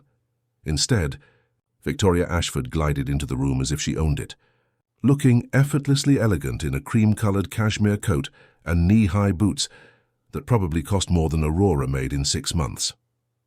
Her blonde hair was perfectly styled despite the October wind, and her blue eyes held a sharpness that made Aurora's skin prickle with warning. "Miss Whitmore," Victoria said, closing the door behind her with deliberate precision. "Or should I say Miss Aurora Whitmore, daughter of the late investigative journalist Robert Whitmore. I do think we need to have a little chat." Aurora's blood turned to ice, but she forced herself to remain calm. "I'm not sure what you're implying, Lady Ashford." Victoria's laugh was like crystal breaking. "Please, darling, let's not insult each other with pretense. I know exactly who you are, what your father was investigating when he died, and why Sebastian has suddenly become so protective of the gardener's daughter, who's been living under his nose for 23 years. The casual cruelty of the words hit their mark. But Aurora refused to show weakness. "Then you know more than I do." "Do I?" Victoria moved closer, her heels clicking on the hardwood floor with predatory rhythm.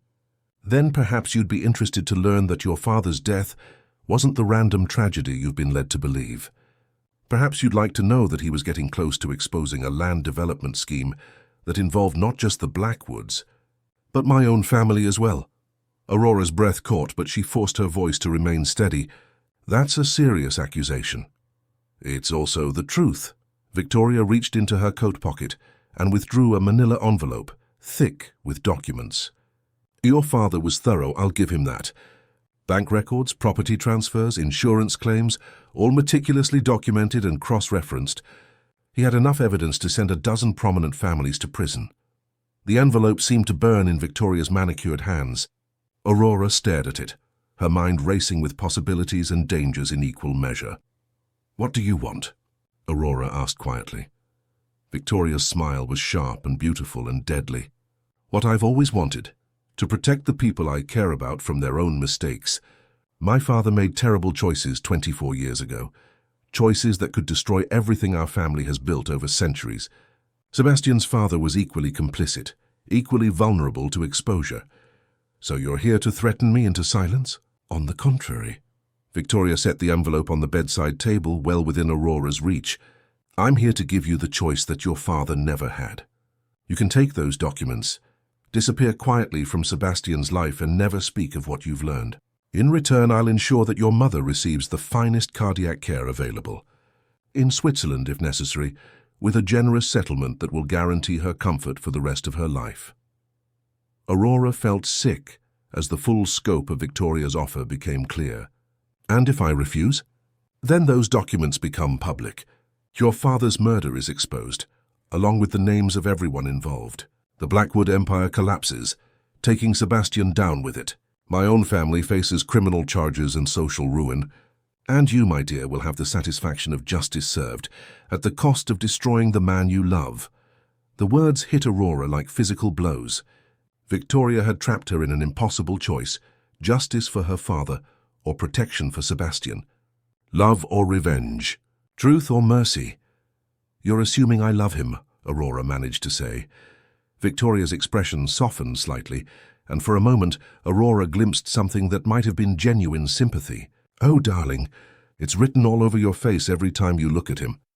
Just as his feelings for you are obvious to anyone who knows him well enough to see past his carefully constructed masks." Aurora sank onto the edge of the bed, her legs suddenly too weak to support her. "Why are you doing this? Why offer me a choice at all?" Victoria was quiet for a long moment, staring out the window at the estate grounds where Aurora had grown up. When she spoke, her voice carried an unexpected note of pain. "Because I know what it's like to love someone you can't have. Because I know what it costs to walk away from the person who owns your heart." Victoria turned back to Aurora, her eyes bright with unshed tears. "I didn't break my engagement to Sebastian because I stopped loving him. I broke it because I discovered the truth about our father's crimes, and I couldn't bear to watch him suffer for sins that weren't his own." The revelation hit Aurora like a thunderbolt. "You've known all along?" "I've known for months.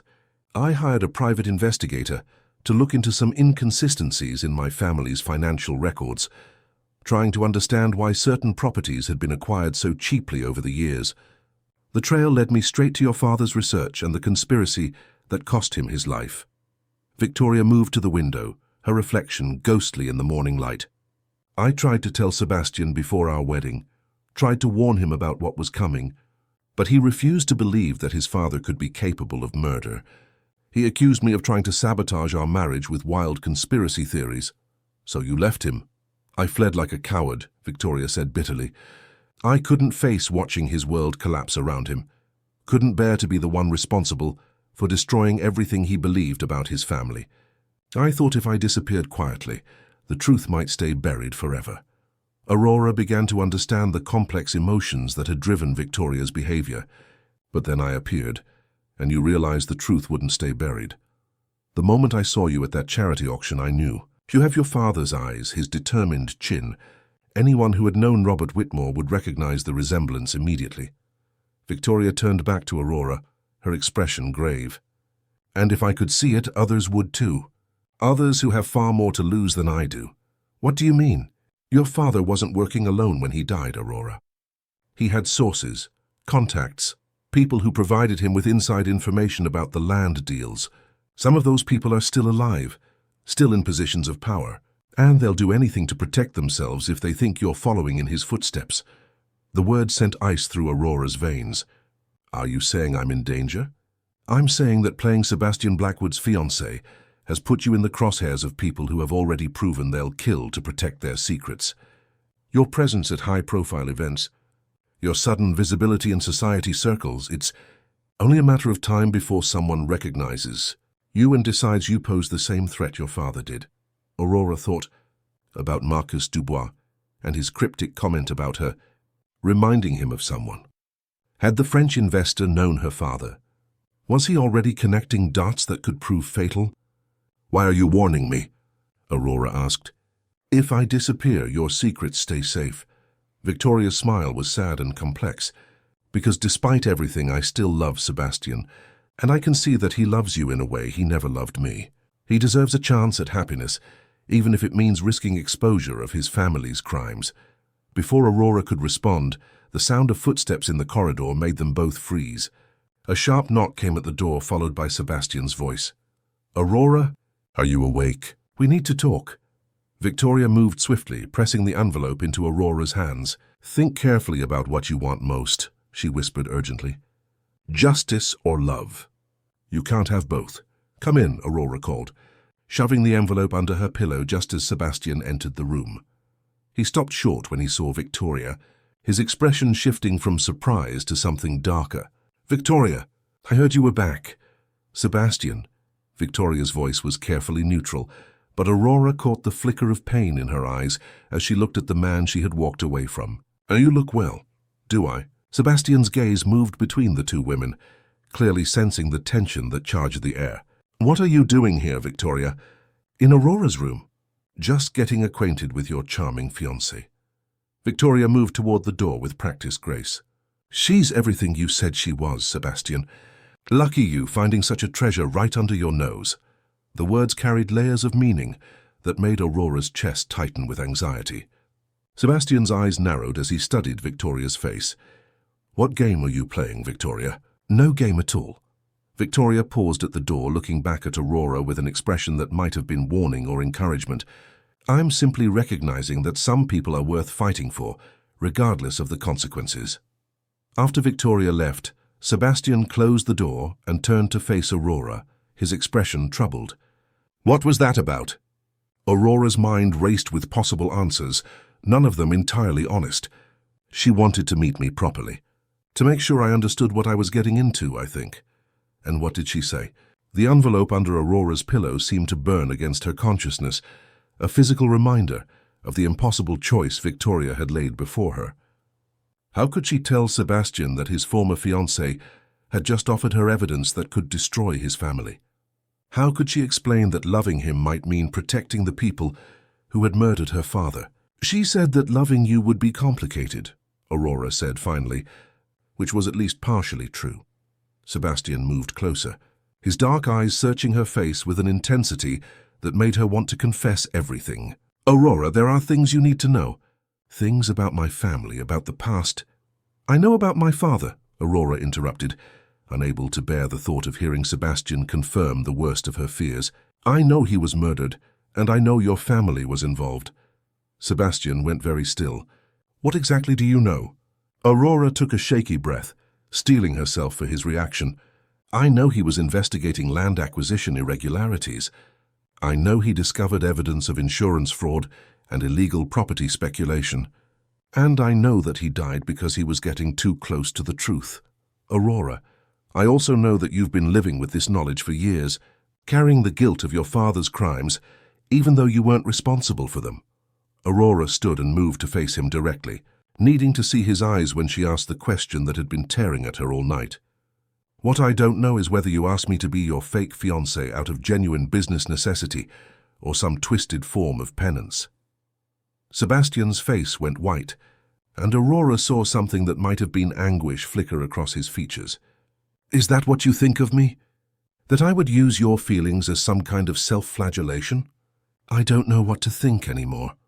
Aurora's voice broke slightly, all the emotional strain of the past few days finally overwhelming her careful control. You've lied to me about so many things, Sebastian. How am I supposed to know what's real and what's part of the performance? This is real. Sebastian reached for her, his hands framing her face with desperate gentleness. Aurora, whatever else you doubt, whatever lies you think I've told, don't doubt that what I feel for you is real. I've wanted you for years, loved you from a distance for years, told myself I could never have you for all the reasons that still exist between us. Aurora felt tears threaten as she searched his face for deception and found only naked honesty. But your family, my family's crimes are not mine to carry, Sebastian said fiercely. I've spent 12 years trying to atone for sins I didn't commit, trying to build something clean and honest from the wreckage my father left behind. But I won't sacrifice my chance at happiness, our chance at happiness on the altar of guilt and shame. What if the truth comes out? What if someone discovers what really happened to my father? Then we'll face it together. Sebastian's thumbs brushed away the tears that had started to fall down her cheeks. Aurora, I would rather lose everything I have than lose you. The money, the estate, the business empire, none of it means anything if you're not beside me. The words she had longed to hear for so many years were finally being spoken, but they felt more like a disaster than a dream come true. Because Victoria was right. Aurora couldn't have both justice for her father and a future with Sebastian. One would destroy the other, and the choice would tear her apart regardless of what she decided. Sebastian, she whispered, her voice barely audible. What if I told you there was evidence? Proof of what really happened to my father, documentation that could bring down everyone involved. Something flickered in Sebastian's eyes. Fear, maybe, or resignation. Do you have such evidence?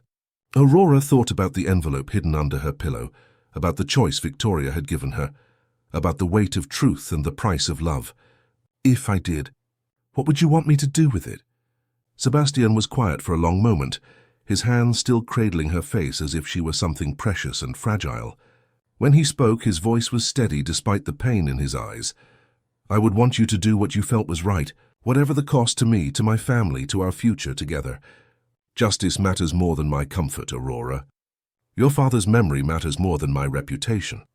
The answer was so perfectly Sebastian, noble, self-sacrificing, willing to lose everything for the sake of what was right, that it made Aurora's chest ache with love and desperation. How could she destroy a man who would willingly sacrifice himself for her peace of mind?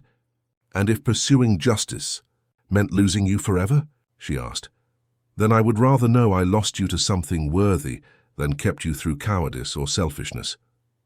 Sebastian leaned forward, pressing his forehead against hers in a gesture so intimate it made her breath catch. Aurora, I love you too much to ask you to compromise your principles for my sake.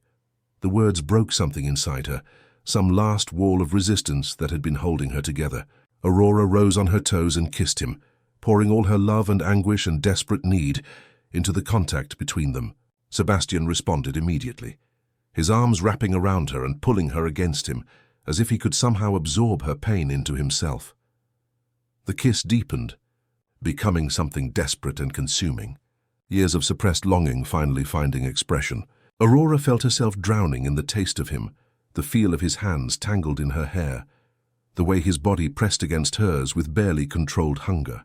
This was what she had dreamed of since she was 16, being held by Sebastian Blackwood, being wanted by him, being loved by him. When they finally broke apart, both breathless and shaken, Sebastian rested his forehead against hers again, his eyes dark with emotion and desire. "Stay with me tonight," he whispered, his voice rough with need. "Not for the arrangement, not for the investors or the performance. Just because I love you and I need to hold you and I'm afraid of what tomorrow might bring."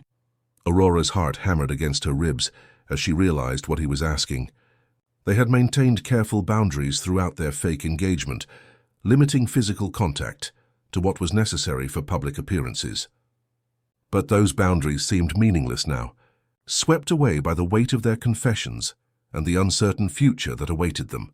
"Sebastian, I know it complicates everything," he said quickly. "I know it violates the terms of our arrangement. But Aurora, if there's a chance we might lose each other, if there's a possibility that tomorrow everything could fall apart, I don't want to waste what time we have left pretending that what's between us isn't real." Aurora looked into his eyes and saw her own longing reflected there, her own desperation to hold on to something beautiful before the forces gathering against them could tear it away.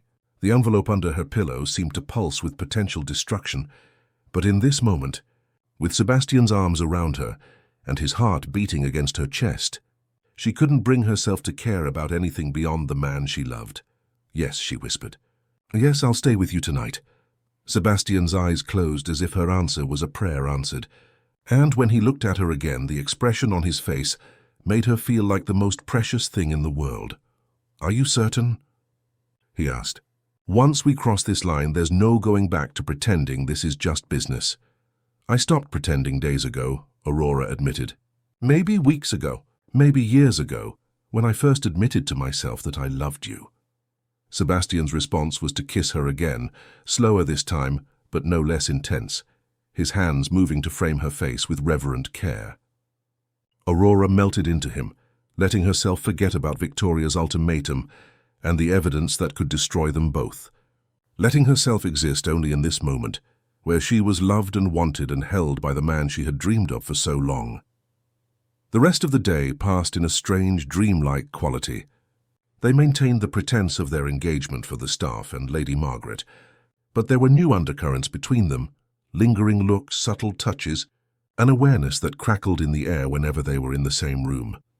Aurora found it increasingly difficult to concentrate on anything beyond the promise of the night ahead, the prospect of finally, truly being with Sebastian in every way that mattered. It was late evening when she made her way to Sebastian's private suite in the master wing of Blackwood Hall. She had never been in this part of the house before. It was Lord Edward's old domain, and now Sebastian's sanctuary, away from the public spaces of the estate. Aurora knocked softly on the heavy oak door, her heart racing with anticipation and nervous energy. Sebastian opened the door immediately, as if he had been waiting for her. He had changed into dark trousers and a white shirt, the casual elegance of his appearance making her mouth go dry with sudden desire. The suite behind him was lit by lamplight and a fire crackling in the stone fireplace, creating an atmosphere of intimate warmth that made her feel suddenly shy. "Second thoughts?" Sebastian asked gently, reading the uncertainty in her expression. "No," Aurora said quickly. "Just nervous, I suppose." Sebastian's smile was soft and understanding. "We don't have to do anything you're not ready for, Aurora. Just being here with you, being able to hold you without pretending it's for show, that's enough." His consideration, his willingness to put her comfort above his own desires only made her love him more. Aurora stepped into the suite, marveling at the masculine elegance of the space, leather furniture, dark wood and books everywhere, creating an environment that was thoroughly Sebastian. "It's beautiful," she said, moving toward the fireplace where family photographs lined the mantel. Most showed Sebastian at various ages, but her attention was caught by an older photograph of a man who looked remarkably like Sebastian, but with kinder eyes and a gentler expression. "My grandfather," Sebastian said, following her gaze, "the only member of my family who would have approved of you completely." Aurora touched the frame gently. "He looks like he was a good man." He was. "He built this estate on honest work and fair dealing, before my father's generation decided that shortcuts and corruption were acceptable business practices." Sebastian moved to stand beside her, his voice heavy with regret. "He would have been appalled by what his son became.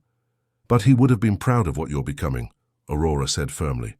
"You're not your father, Sebastian. You're building something better, something honorable." Sebastian turned to look at her, his eyes dark with emotion. "How can you be so certain? How can you still see good in me, when you know what my family has done?" Aurora reached up to touch his face, her fingers gentle against the sharp line of his jaw. "Because I see who you really are.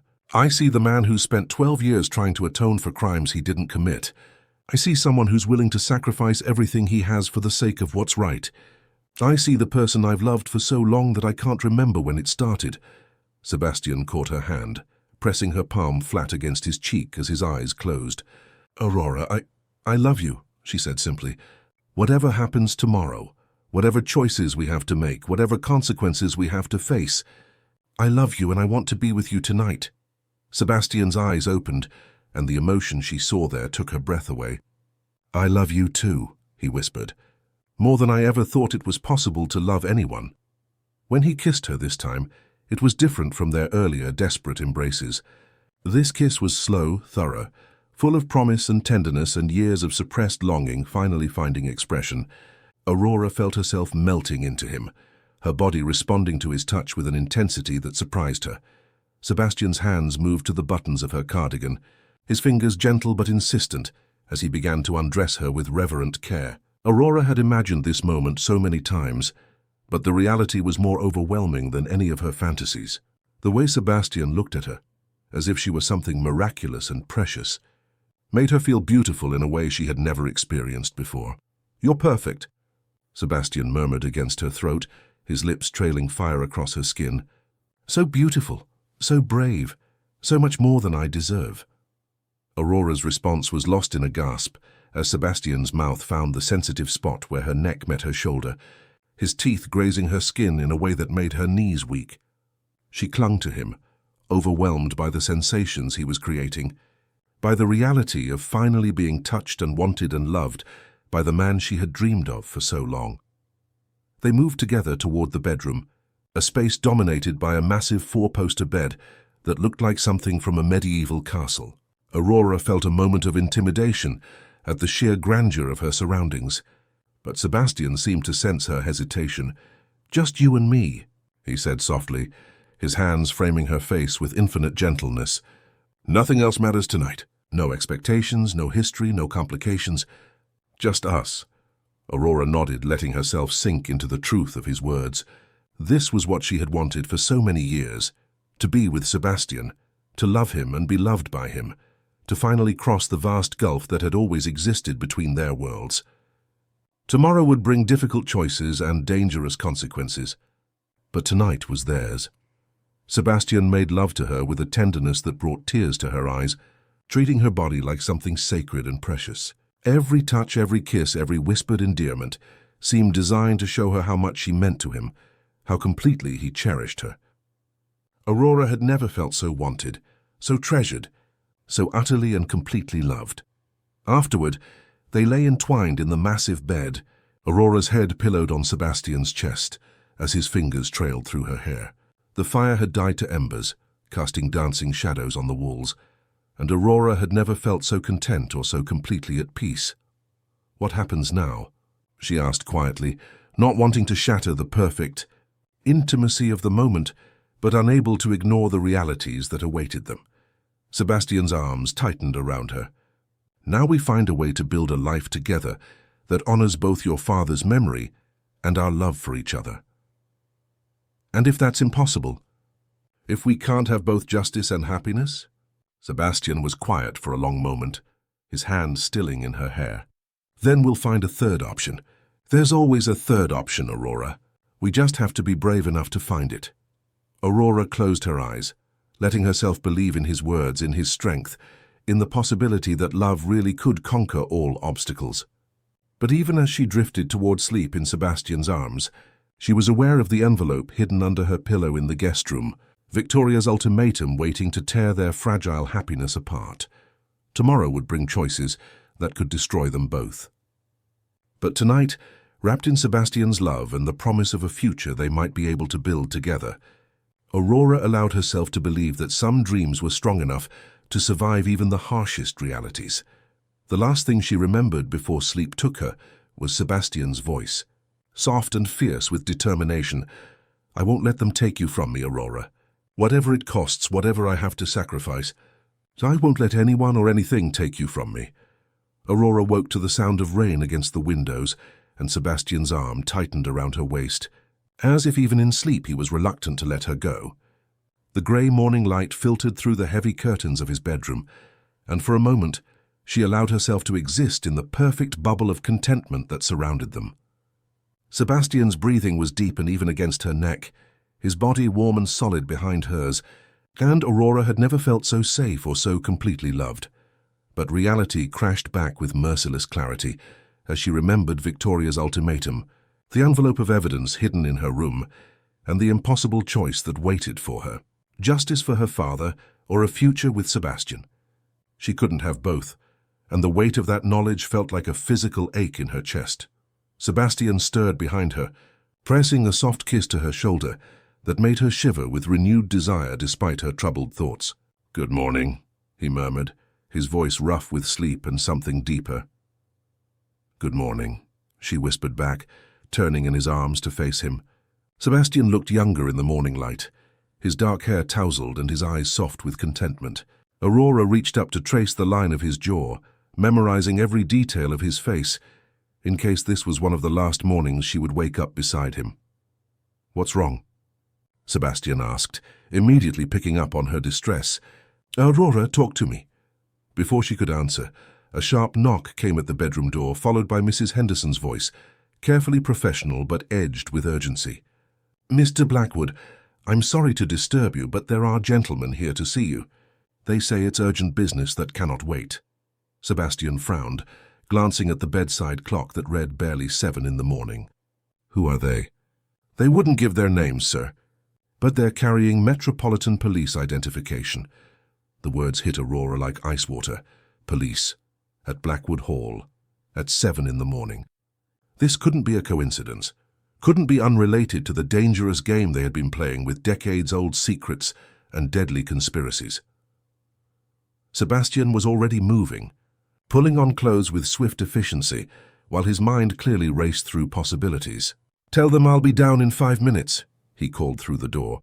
"And Mrs. Henderson, please ensure that Miss Aurora is not disturbed until I return." Aurora sat up, clutching the sheet to her chest. "Sebastian, what if they're here about—" "I don't know." Sebastian leaned down to kiss her, but his expression was grim. "But whatever this is about, Aurora, I want you to stay in this room until I find out what they want. Promise me." "I promise," Aurora lied, already knowing she couldn't hide while Sebastian faced whatever storm was gathering around them. After Sebastian left, Aurora dressed quickly and slipped back to her own room, her heart hammering with anxiety. The envelope Victoria had given her was still hidden under her pillow, its contents potentially explosive enough to explain a dawn visit from London police. Had someone discovered that Aurora was Robert Whitmore's daughter? Had Victoria already acted on her threats, exposing the conspiracy to force Aurora's hand? Aurora was reaching for the envelope when another knock came at her door, followed by her mother's voice. "Aurora, darling, may I come in? There are things happening that you need to know about." Elena entered looking pale but determined, carrying a small leather journal that Aurora had never seen before. "I heard about the police," Elena said without preamble, "and I think I know why they're here." "What do you mean?" Elena sat heavily in the chair beside Aurora's bed, her breathing labored from the climb up the stairs. "Your father kept more than one record of his research. The safety deposit box contains copies, but the original documentation, the most damaging evidence, he hid somewhere else entirely." Aurora stared at her mother in shock. "Where?" "Here, on the Blackwood estate itself." Eleanor opened the leather journal, revealing pages of her father's handwriting interspersed with photographs and official documents. Robert was clever, Aurora. He knew that powerful people would kill to protect their secrets. So he hid the evidence in the one place they would never think to look, right under their noses. Aurora took the journal with trembling hands, scanning the detailed notes about land acquisitions, insurance payouts, and carefully orchestrated accidents that had netted the conspirators millions of pounds over the decades. But it was the final entry, dated just days before her father's death, that made her blood run cold. Evidence cached in a state groundskeeper's cottage, beneath loose floorboard in main room. Original documents proving Lord Edward Blackwood's direct involvement in Robert Chen warehouse fire. March 1999. Additional evidence of conspiracy involving Earl of Whitmore, Sir James Ashcroft, and Metropolitan Police Detective Chief Inspector William Morrison. Aurora looked up at her mother in horror. The police were involved? Not all of them. But Morrison was on the payroll, helping to cover up investigations and misdirect evidence. Your father discovered the connection just before he died. Eleanor's voice was heavy with years of suppressed grief. The cottage has been renovated twice since then, but your father was thorough. If the evidence is still there, it would be hidden so well that even construction work wouldn't disturb it. A terrible thought occurred to Aurora. Mum, if the police are here now, if they're looking for evidence, then someone has told them where to look. Eleanor's face was grave. Someone who knows what your father discovered. Someone who wants that evidence found and made public. The implications hit Aurora like a physical blow. Victoria. Victoria had given Aurora a choice. But perhaps she had never intended to honor it. Perhaps the offer to let Aurora disappear quietly had been a ruse. A way to buy time while Victoria arranged for the truth to come out, regardless of Aurora's decision. We need to find that evidence before they do, Aurora said, standing abruptly. If the police are working with the same people who covered up Dad's murder, we can't trust them with the truth. Elena struggled to her feet, her face pale but determined. The cottage is empty now. The current groundskeeper lives in the village. But Aurora, if we're caught there, if someone sees us, then we'll deal with the consequences. Aurora helped her mother toward the door, her mind racing with desperate plans. But I won't let Dad's evidence be destroyed or manipulated by the same people who killed him. They made their way across the estate grounds under cover of the grey morning rain, avoiding the main drives where Aurora could see police vehicles parked near the house. The groundskeeper's cottage sat at the edge of the formal gardens, a modest stone building that had once been Aurora's entire world. Now it looked smaller and shabbier than her memories, weather-beaten and forlorn in the autumn drizzle. Elena produced a key from her coat pocket, master keys that her position as head gardener had never required her to return. Inside, the cottage smelled of dust and disuse, stripped of the personal touches that had made it home when Aurora was a child. But the main room was exactly as her father's journal described: stone floors, exposed wooden beams, and a large brick fireplace that dominated one wall. He said beneath a loose floorboard in the main room, Aurora murmured, kneeling to examine the stone tiles. But these are all stone, not wood. Eleanor moved toward the fireplace, running her hands along the wooden mantelpiece with practiced familiarity. Your father was clever with words, Aurora. He meant the wooden flooring. The hearthstones might conceal something underneath. They worked together to shift the heavy stones that lined the fireplace base, Aurora's heart racing as she imagined police officers discovering their absence from the main house. But Elena's intuition proved correct. Beneath the third stone from the left, they found a narrow gap that revealed a metal document case wrapped in oiled cloth. 24 years, Elena whispered, as Aurora carefully extracted the case. 24 years it's been waiting. Aurora opened the case with shaking hands, revealing a treasure trove of evidence that could destroy dozens of powerful families. Bank records showing payments from offshore accounts, insurance documents revealing suspicious claim patterns, photographs of secret meetings between business leaders and corrupt officials, and at the bottom, a sealed envelope marked with her father's handwriting, "For Aurora, the truth about everything." She tore open the envelope with trembling fingers, her eyes scanning her father's final message to her. My darling daughter, if you are reading this, then the worst has happened and my investigation has cost me my life. I want you to know that every choice I made, every risk I took, was motivated by the desire to leave you a world where justice matters more than money, where truth matters more than power. The evidence in this case implicates not just the Blackwood family, but a network of corruption that reaches into every level of Yorkshire society. Lord Edward Blackwood was not just a participant, he was the architect of a scheme that has claimed dozens of lives over the decades, including warehouse workers, journalists, and anyone else who posed a threat to their profits. But Aurora, my love, you must be careful how you use this information. The same forces that killed me will not hesitate to harm you if they feel threatened.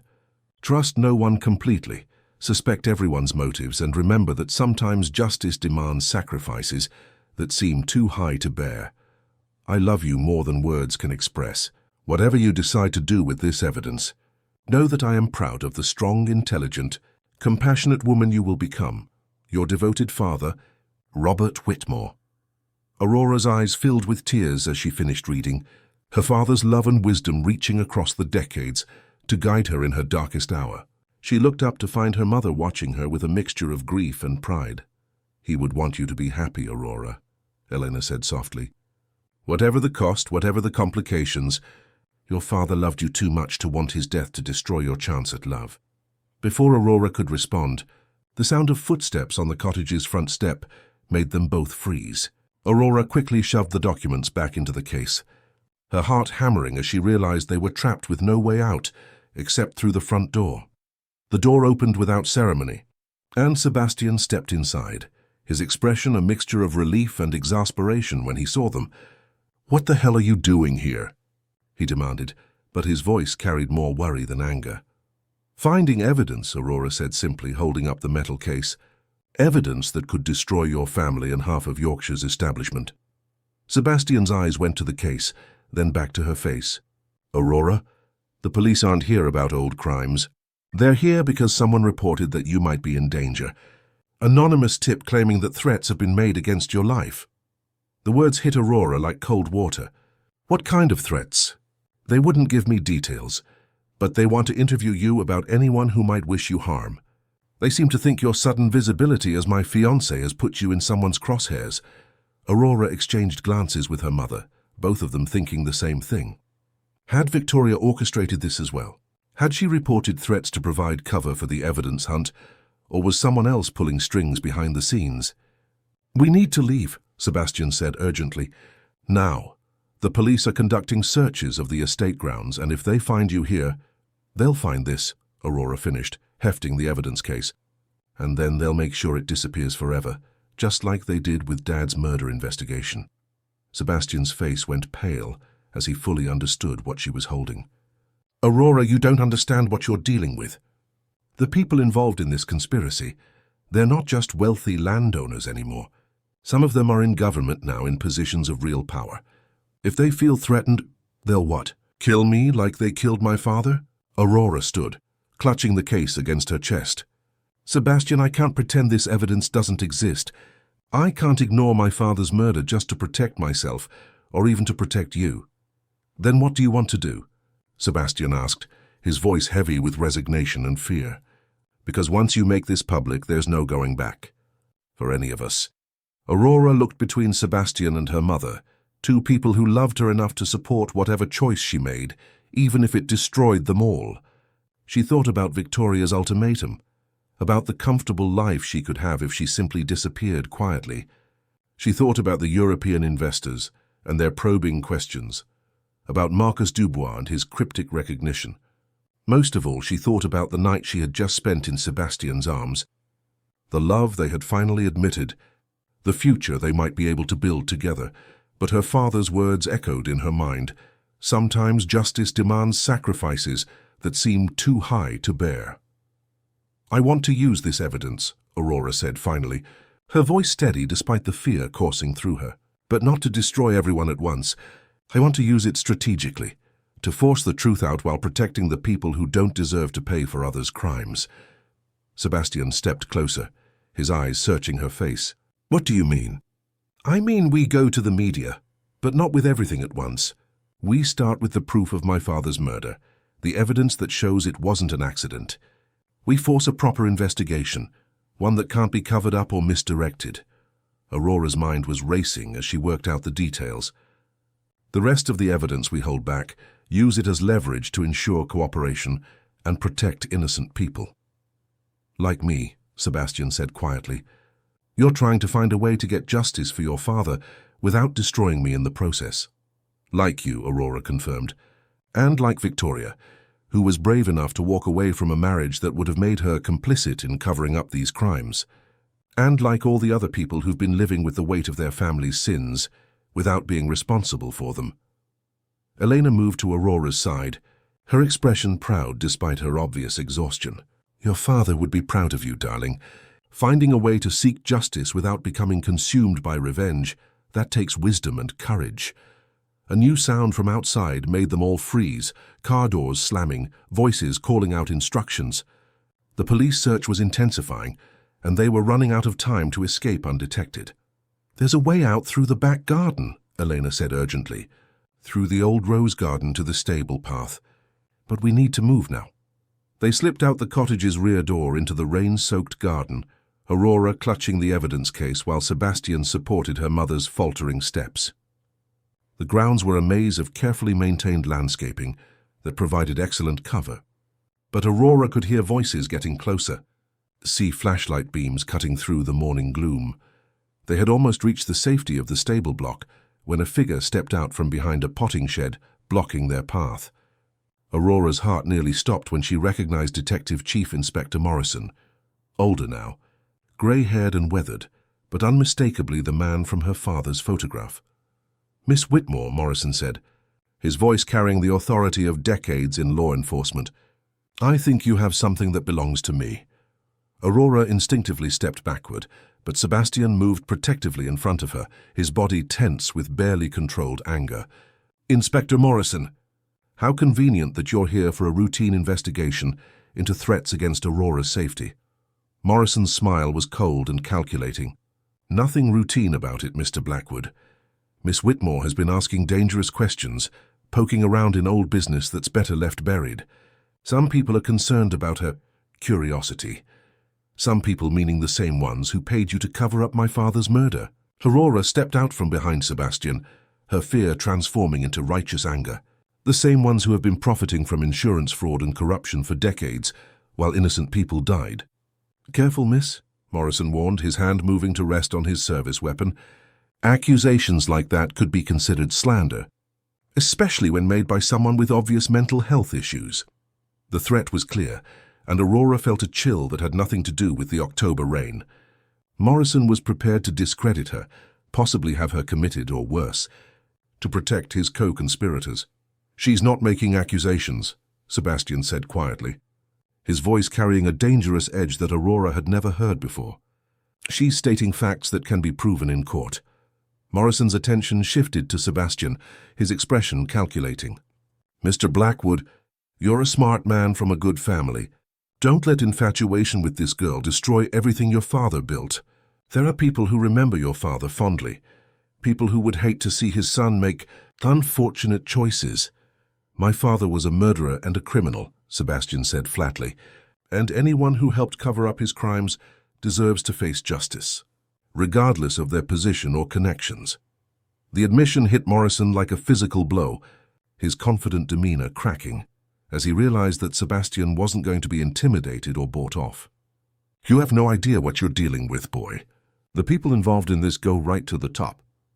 Government ministers, judges, police commissioners. They won't let some lovesick fool and his delusional girlfriend destroy decades of carefully built relationships. Then they're going to be disappointed, Aurora said, clutching the evidence case tighter. Because this ends now, Inspector Morrison. All of it. Morrison's hand tightened on his weapon, and for a moment Aurora thought he might actually draw it. But before the situation could escalate further, another voice cut through the tension. I wouldn't do that if I were you. Inspector. Victoria Ashford emerged from the morning mist like an avenging angel, flanked by two men Aurora didn't recognize. But their bearing and the way Morrison's face went white when he saw them suggested they were law enforcement of a very different sort. Lady Victoria, Morrison said, his voice carefully controlled. This is a private police matter. Actually, Inspector Morrison, this is a matter for the Serious Fraud Office and the Independent Police Complaints Commission. Victoria's voice was cold with authority, both of whom have been very interested in your activities since I provided them with certain documentation yesterday. Aurora stared at Victoria in shock, beginning to understand that the ultimatum she had been given was never meant to be honored. Victoria had been planning this exposure all along, using Aurora's appearance to force the issue, while trying to protect her from the consequences. You? Morrison snarled, his professional composure finally cracking completely. You sanctimonious bitch! Do you have any idea what you've set in motion? What this will cost everyone involved? I know exactly what it will cost, Victoria said steadily. And I know that the cost of continued silence would be far higher. Aurora deserves justice for her father.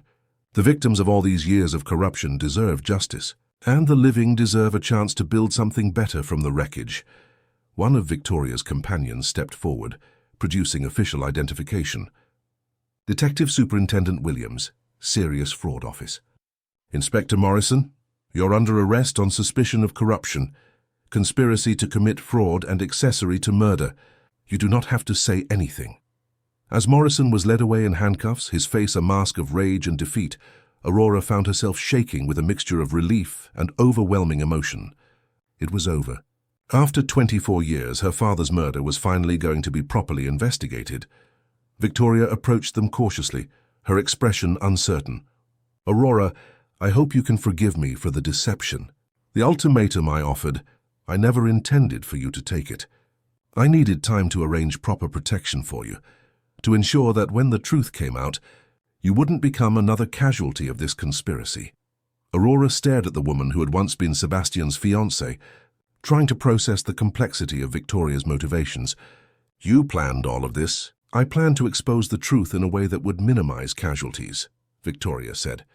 When I saw you at the charity auction, when I realized who you were, I knew that hiding was no longer an option. Your presence was going to force the issue one way or another. I wanted to make sure you survived the revelation. Sebastian moved to Aurora's side, his arm slipping around her waist in a gesture of support and possession. Victoria, I owe you an apology, and my gratitude. If you hadn't acted— You don't owe me anything, Sebastian, Victoria interrupted gently. I should have been brave enough to tell you the truth months ago, instead of running away. But I was afraid of destroying your faith in your father, afraid of watching you suffer for crimes you didn't commit. And now? Victoria smiled sadly, looking between Sebastian and Aurora with an expression that held no jealousy, only genuine warmth. Now I see that you've found someone worth fighting for, worth being brave for. Aurora brings out the best in you, Sebastian. Don't let fear or guilt sabotage your chance at happiness. Elena, who had been quietly supporting herself against the stable wall, stepped forward with obvious effort. What happens now? She asked. With the investigation? With the evidence? With all of us? Detective Superintendent Williams, having finished with Morrison, approached their group with professional courtesy. Ma'am, we'll need statements from all of you, of course. The evidence Miss Whitmore recovered will be crucial to building cases against all the surviving conspirators. It's going to be a complex investigation that may take years to fully resolve. But we'll be safe? Aurora asked. The people who might want to silence us are mostly under surveillance or in custody as of this morning, Williams assured her. This operation has been months in the planning, Miss Whitmore. Your appearance as Mr. Blackwood's fiancé simply provided the catalyst we needed to move forward. As the immediate crisis passed and the reality of their situation began to sink in, Aurora found herself overwhelmed by exhaustion and relief. The evidence case felt impossibly heavy in her arms, weighed down by 24 years of grief and secrets finally brought into the light. Sebastian seemed to sense her emotional state, gently taking the case from her and pulling her into his arms. It's over, he murmured against her hair. Aurora, it's finally over. But as Aurora looked around at the faces surrounding her, Sebastian's love and determination, her mother's proud exhaustion, Victoria's complex mixture of regret and hope, she realized that this wasn't an ending at all. It was a beginning, the beginning of justice for her father, the beginning of healing for all the families damaged by decades of corruption, and most importantly, the beginning of a future with Sebastian that was built on truth rather than pretense. No, she said softly, her voice carrying clearly in the rain-soaked morning air. "It's not over. It's just beginning." Sebastian's arms tightened around her, and when she looked up into his dark eyes, she saw not just love but hope. Hope for a future they could build together without the shadows of the past hanging over them. Hope for a love that had finally conquered all the obstacles that had kept them apart. The rain continued to fall around them, washing away the last remnants of secrecy and lies, leaving only truth and love and the promise of justice finally served. For the first time in 24 years, Aurora felt truly free to love and be loved without reservation, without fear, without the weight of unanswered questions crushing her heart. Her father's murder would be avenged, but more than that, his daughter would finally be able to live the life of love and happiness that he had always wanted for her. Some sacrifices, Aurora realized, opened doors rather than closing them. Some truths, however painful, were worth any price, and some love stories were strong enough to survive even the darkest of family secrets. 6 months later, Aurora stood in the renovated conservatory of Blackwood Hall, watching the Yorkshire countryside burst into spring bloom through the tall windows. The space had been transformed from a functional working area into something magnificent, part greenhouse, part library, part sanctuary. It was here that she had begun writing her father's story, here that she had learned to navigate the complex world of business and estate management, and here that she had discovered she was far stronger than she had ever imagined possible. The past half-year had been a whirlwind of court hearings, media attention, and radical changes that had touched every aspect of life at Blackwood Hall. The investigation into her father's murder had expanded into one of the largest corruption scandals in Yorkshire's history, bringing down 3 members of Parliament, a dozen business leaders, and half the region's old aristocracy. The ripple effects were still being felt throughout British society, but for Aurora, the most important outcome had been simple: justice for Robert Whitmore. Detective Chief Inspector Morrison had been sentenced to 12 years in prison for corruption and accessory to murder. Lord Edward Blackwood's crimes had been posthumously exposed, his reputation destroyed, but his son finally freed from the weight of inherited guilt. The Earl of Whitmore, Victoria's father, had suffered a fatal heart attack on the day of his arrest, sparing his family the ordeal of a trial, but leaving Victoria to rebuild her family's shattered legacy. Through it all, Sebastian had stood beside Aurora with unwavering strength, facing the destruction of his family's reputation with a dignity that had earned respect, even from their harshest critics. The Blackwood business empire had survived the scandal, largely due to Sebastian's proactive cooperation with investigators and his immediate implementation of radical transparency measures that had impressed even his most skeptical business partners. Aurora heard footsteps on the stone floor behind her and turned to see Sebastian approaching with 2 cups of tea, his expression soft, with the contentment that had become his natural state over the past months. He looked younger somehow, as if exposing his family's secrets had lifted a weight he had been carrying since adolescence. "Penny for your thoughts," he said, handing her one of the cups and settling beside her on the comfortable window seat they had installed. "I was thinking about how different everything is," Aurora replied, leaning into the warmth of his shoulder. 6 months ago, I was terrified of setting foot in the main house. Now I'm running the Historical Preservation Foundation and managing half the estate's operations." Sebastian's arm tightened around her. "You were born for this, Aurora, not because of your background or your family name, but because of who you are. The way you've handled the media attention, the legal proceedings, the business transformations, you've been magnificent." Aurora smiled at the pride in his voice. The media attention had indeed been intense. The story of the gardener's daughter, who had exposed a decades-old conspiracy and captured the heart of one of Yorkshire's most eligible bachelors, had proven irresistible to journalists. But rather than shy away from the spotlight, Aurora had used it to advocate for victims of corruption and to establish the Robert Whitmore Foundation for investigative journalism, ensuring that her father's legacy would live on in meaningful work. "Mrs. Henderson told me that Mum is finally ready to come back to work in the gardens," Aurora said, changing the subject to happier news. 3 months ahead of what the doctors predicted. Elena's heart surgery had been a complete success, performed by the finest cardiac team in London with no expense spared. The recovery had been slow but steady, and Aurora had never seen her mother so healthy or so happy. Elena had insisted on returning to her beloved gardens as soon as possible. Though her role now was more supervisory than physical, overseeing a team of younger gardeners while sharing the wisdom accumulated over decades of horticultural expertise. "She's not the only one who's thriving," Sebastian observed with a meaningful look. "You're glowing, Aurora. Happiness suits you." Aurora felt heat rise in her cheeks at the obvious affection in his voice, even after all these months together. Their relationship had deepened and evolved in ways she had never dared to imagine, built on a foundation of complete honesty and mutual respect that made every day feel like a gift. The transformation of their circumstances had required adjustments from everyone. Lady Margaret had initially reacted to the scandal with characteristic fury, blaming Aurora for destroying the family's reputation and Sebastian for allowing sentiment to override good sense. But as the true extent of her late husband's crimes became clear, Margaret had gradually come to understand that exposure had been inevitable, and that Aurora's courage had actually saved the family from far worse consequences. The relationship between Aurora and Sebastian's mother would never be warm, but it had evolved into something approaching mutual respect. Margaret appreciated Aurora's intelligence and her obvious devotion to Sebastian, while Aurora had learned to see past Margaret's coldness to the frightened woman beneath, someone who had built her entire identity around a family reputation that had proven to be built on lies. "Speaking of thriving," Sebastian said, glancing toward the door, "I believe we have a visitor." Victoria Ashford appeared in the doorway, looking radiant in a way that Aurora had never seen before. The shadows that had haunted her eyes for months were gone, replaced by a light that spoke of genuine happiness found at last. "I hope I'm not interrupting," Victoria said with a smile that held no trace of the complicated emotions that had once defined her relationship with Sebastian.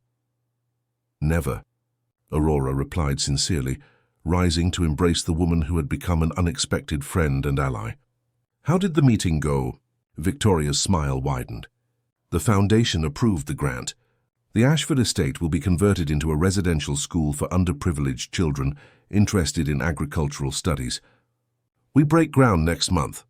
The transformation of Victoria's family estate into an educational institution had been her way of atoning for her father's crimes while creating something positive from the wreckage of the scandal. Aurora had been instrumental in helping Victoria navigate the complex process of securing funding and regulatory approval, their shared experience of inherited guilt creating a bond neither had expected. "That's wonderful news," Sebastian said warmly. "And James?"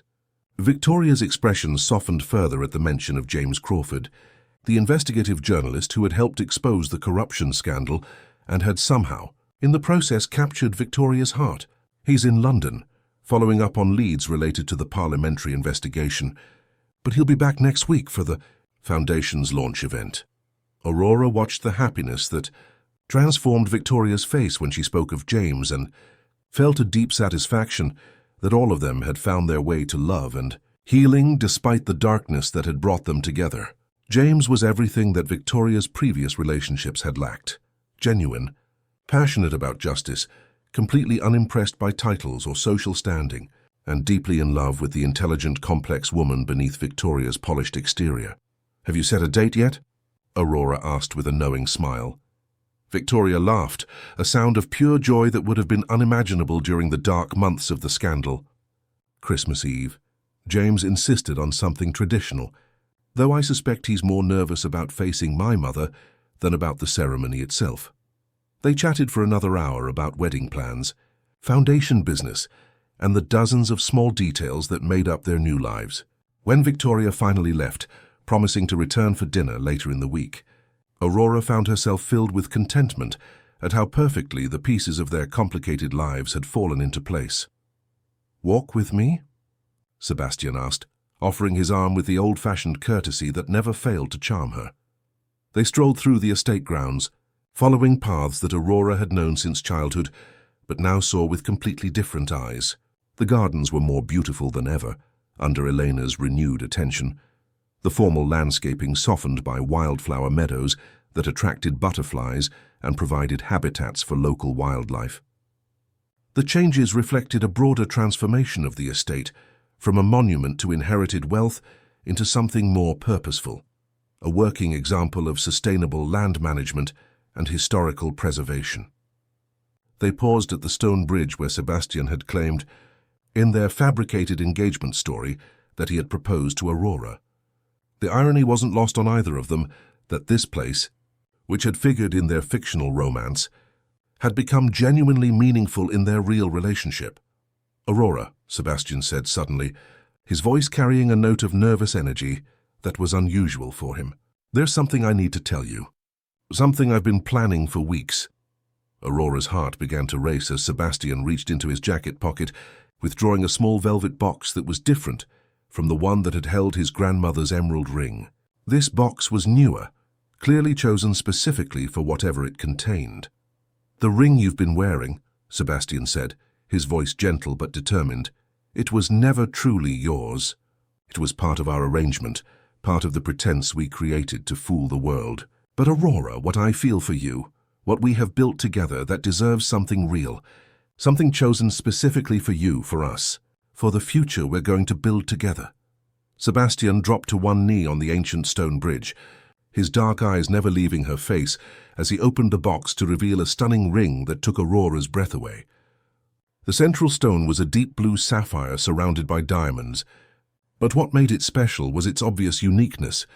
This wasn't a family heirloom or a generic luxury purchase, but something designed specifically with Aurora in mind. "The sapphire came from my grandfather's collection," Sebastian explained, his voice thick with emotion. "The only part of the family legacy that was never tainted by corruption or greed. I had it set with Yorkshire diamonds, stones that came from the land where you were born, where we fell in love, where we'll spend our lives together." Aurora's hands flew to her mouth, tears streaming down her face as the full impact of the moment hit her. This wasn't about business arrangements or social expectations or family obligations. This was Sebastian choosing her, choosing their love, with complete freedom and absolute certainty. "Aurora Whitmore," Sebastian continued, his voice carrying across the gentle sound of water flowing beneath the bridge.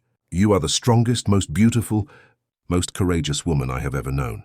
You have shown me what it means to fight for justice, to choose love over fear, to build something meaningful from the ashes of the past. Will you marry me? Not for the sake of appearances or business advantages or anyone else's expectations, but because I love you and I want to spend the rest of my life proving myself worthy of your love." Aurora couldn't speak through her tears, could only nod as Sebastian slipped the ring onto her finger, beside the emerald she had been wearing for 7 months. The new ring fit perfectly, as if it had been made for her hand, and the way the sapphire caught the afternoon light made it seem like a piece of the Yorkshire sky had been captured in stone. "Yes," she finally managed to whisper. "Yes, Sebastian. Yes to all of it. Yes to marriage and love and building a future together. Yes to choosing happiness despite everything we've been through." Sebastian rose and pulled her into his arms, his kiss tasting of joy and promise, and the absolute certainty that they had found their way home to each other. When they finally broke apart, both breathless and glowing with happiness, Aurora noticed that they weren't alone. Eleanor stood at the edge of the formal garden, tears streaming down her face as she watched her daughter's moment of perfect happiness. "I think your mother approves," Sebastian murmured, waving to Elena, who responded with enthusiastic applause. "She always knew," Aurora replied, laughing through her tears. "Even when I was 16 and convinced my feelings were hopeless, she knew somehow that we would find our way to each other."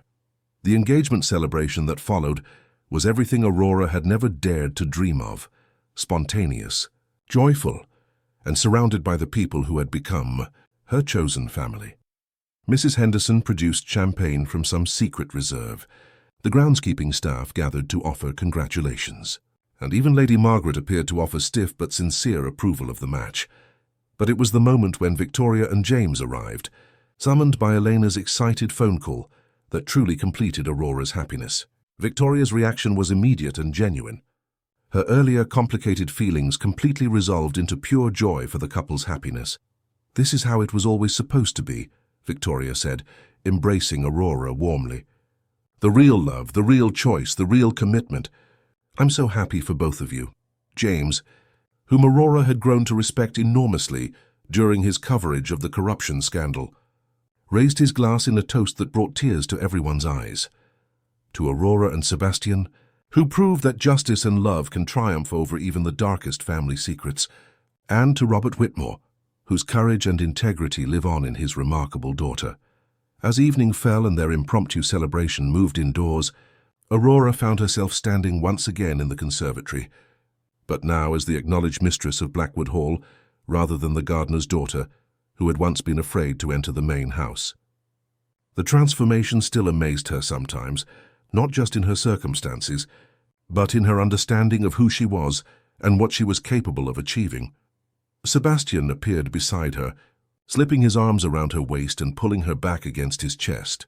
"What are you thinking about now, my love?" "The future," Aurora replied, leaning into his warmth. "Our future. The life we're going to build together. The changes we're going to make. The good we can do with all of this." She gestured to encompass not just the physical beauty of the estate, but everything it represented: resources, influence, opportunity to make a difference. "And what does that future look like to you?"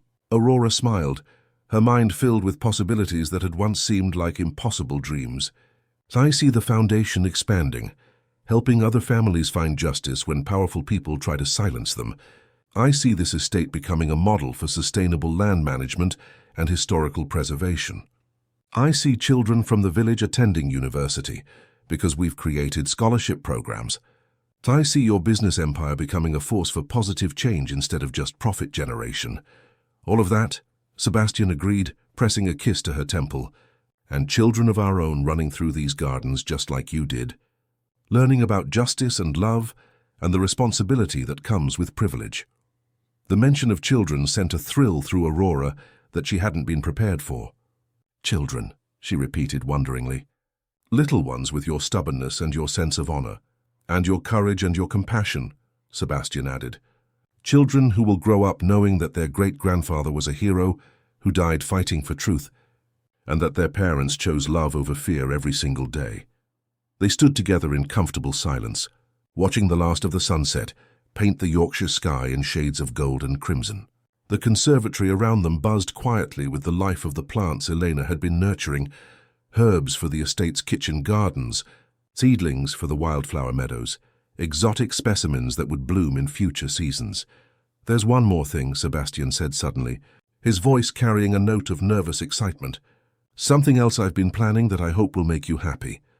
Aurora turned in his arms to face him, curious about what other surprises he might have in store. "What now?" Sebastian smiled, looking younger and more carefree than she had ever seen him. "I've been working with the village council and the historical society. They want to commission a memorial to your father, a proper monument recognizing his service to the community and his sacrifice in pursuing justice.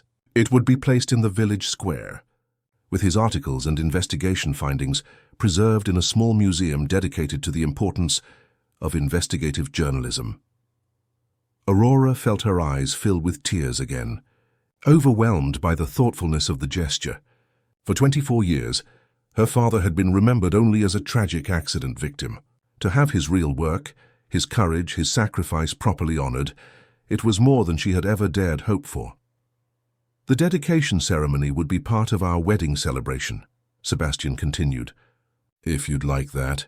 A way to honor the past while celebrating our future." "Sebastian," Aurora whispered, standing on her toes to kiss him with all the love and gratitude in her heart. "It's perfect, all of it. I love you so much it sometimes scares me."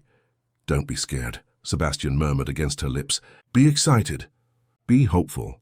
Be ready for the most amazing adventure of our lives."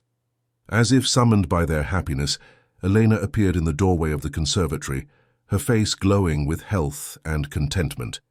The successful surgery had given her a new lease on life, but more than that, seeing Aurora's happiness had restored a light in her eyes that had been dimmed by years of worry and grief.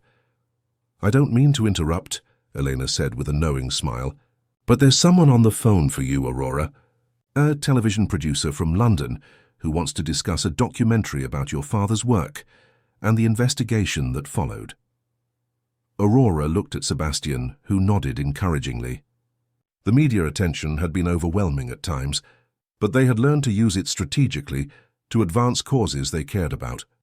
Her documentary about her father's work could educate the public about the importance of investigative journalism and the ongoing fight against corruption.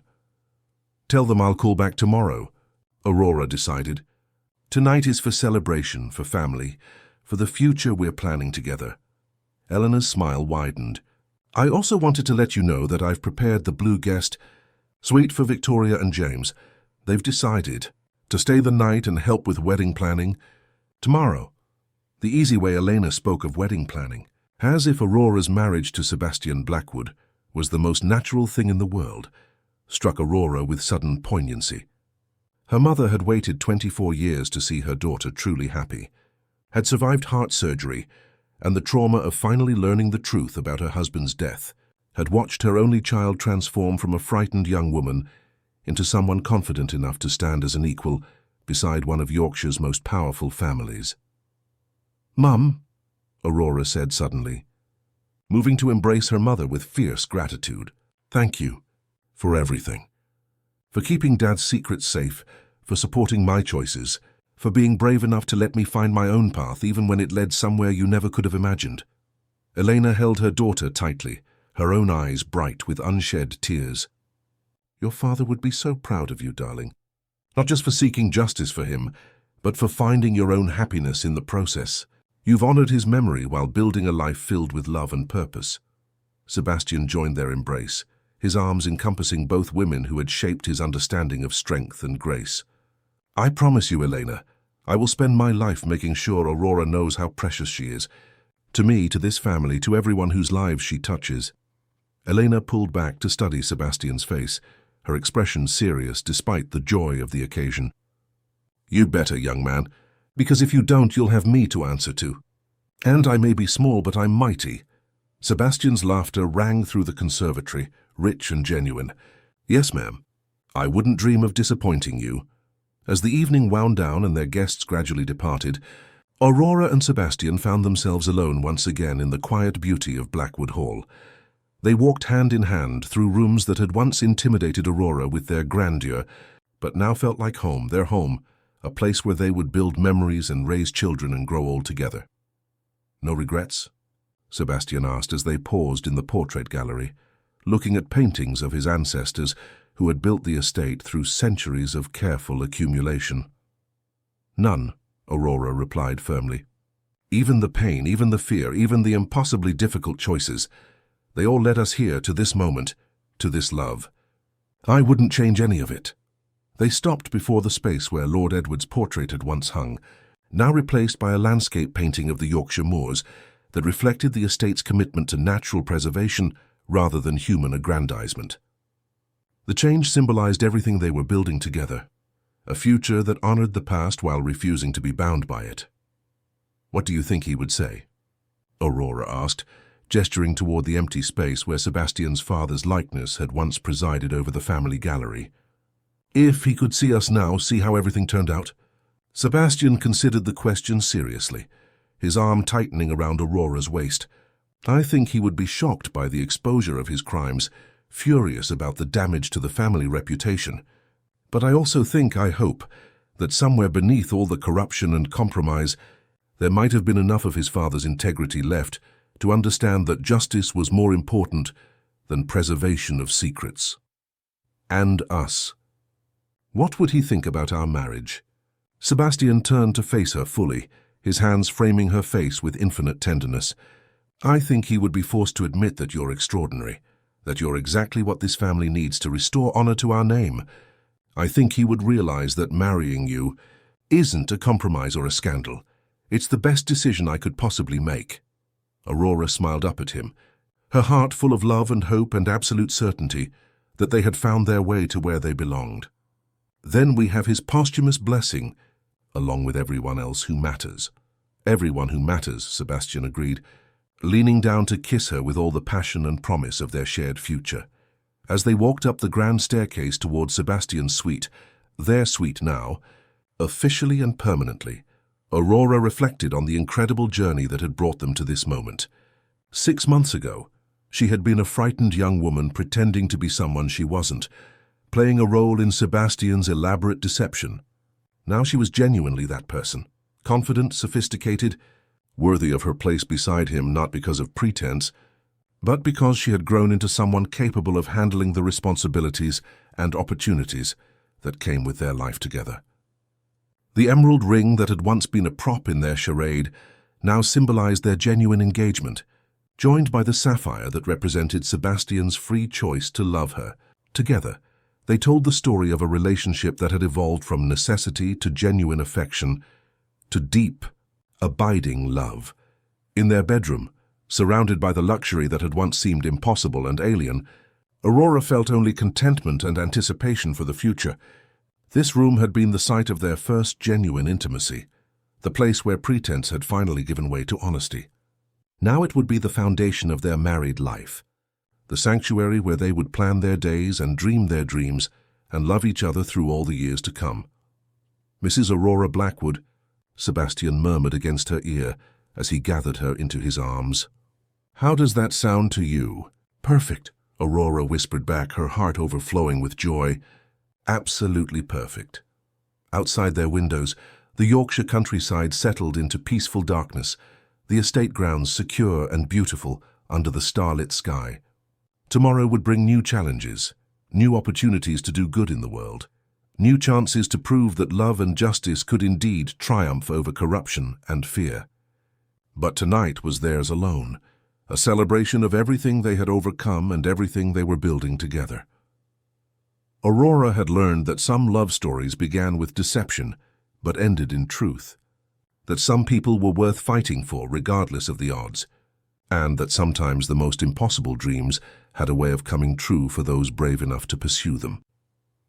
She fell asleep in Sebastian's arms, her engagement rings catching the moonlight, her heart full of gratitude for the father who had died seeking justice, the mother who had kept his secrets safe, and the man who had chosen to love her not despite her complicated history, but because of the strength and courage it had forged in her. Their story had begun with a lie, but had become the truest thing in either of their lives. And as Aurora drifted into dreams filled with visions of their wedding day, their future children, and the good they would do together, she knew with absolute certainty that their greatest adventures were still to come. Some fairy tales, she realized, were strong enough to survive even in the real world. Some love was powerful enough to transform not just two hearts, but entire families, entire communities, entire legacies of pain into something beautiful and hopeful and true. Their dark romance had found its way into the light, and the future stretched before them bright with promise and possibility, and the absolute certainty of love that had conquered all.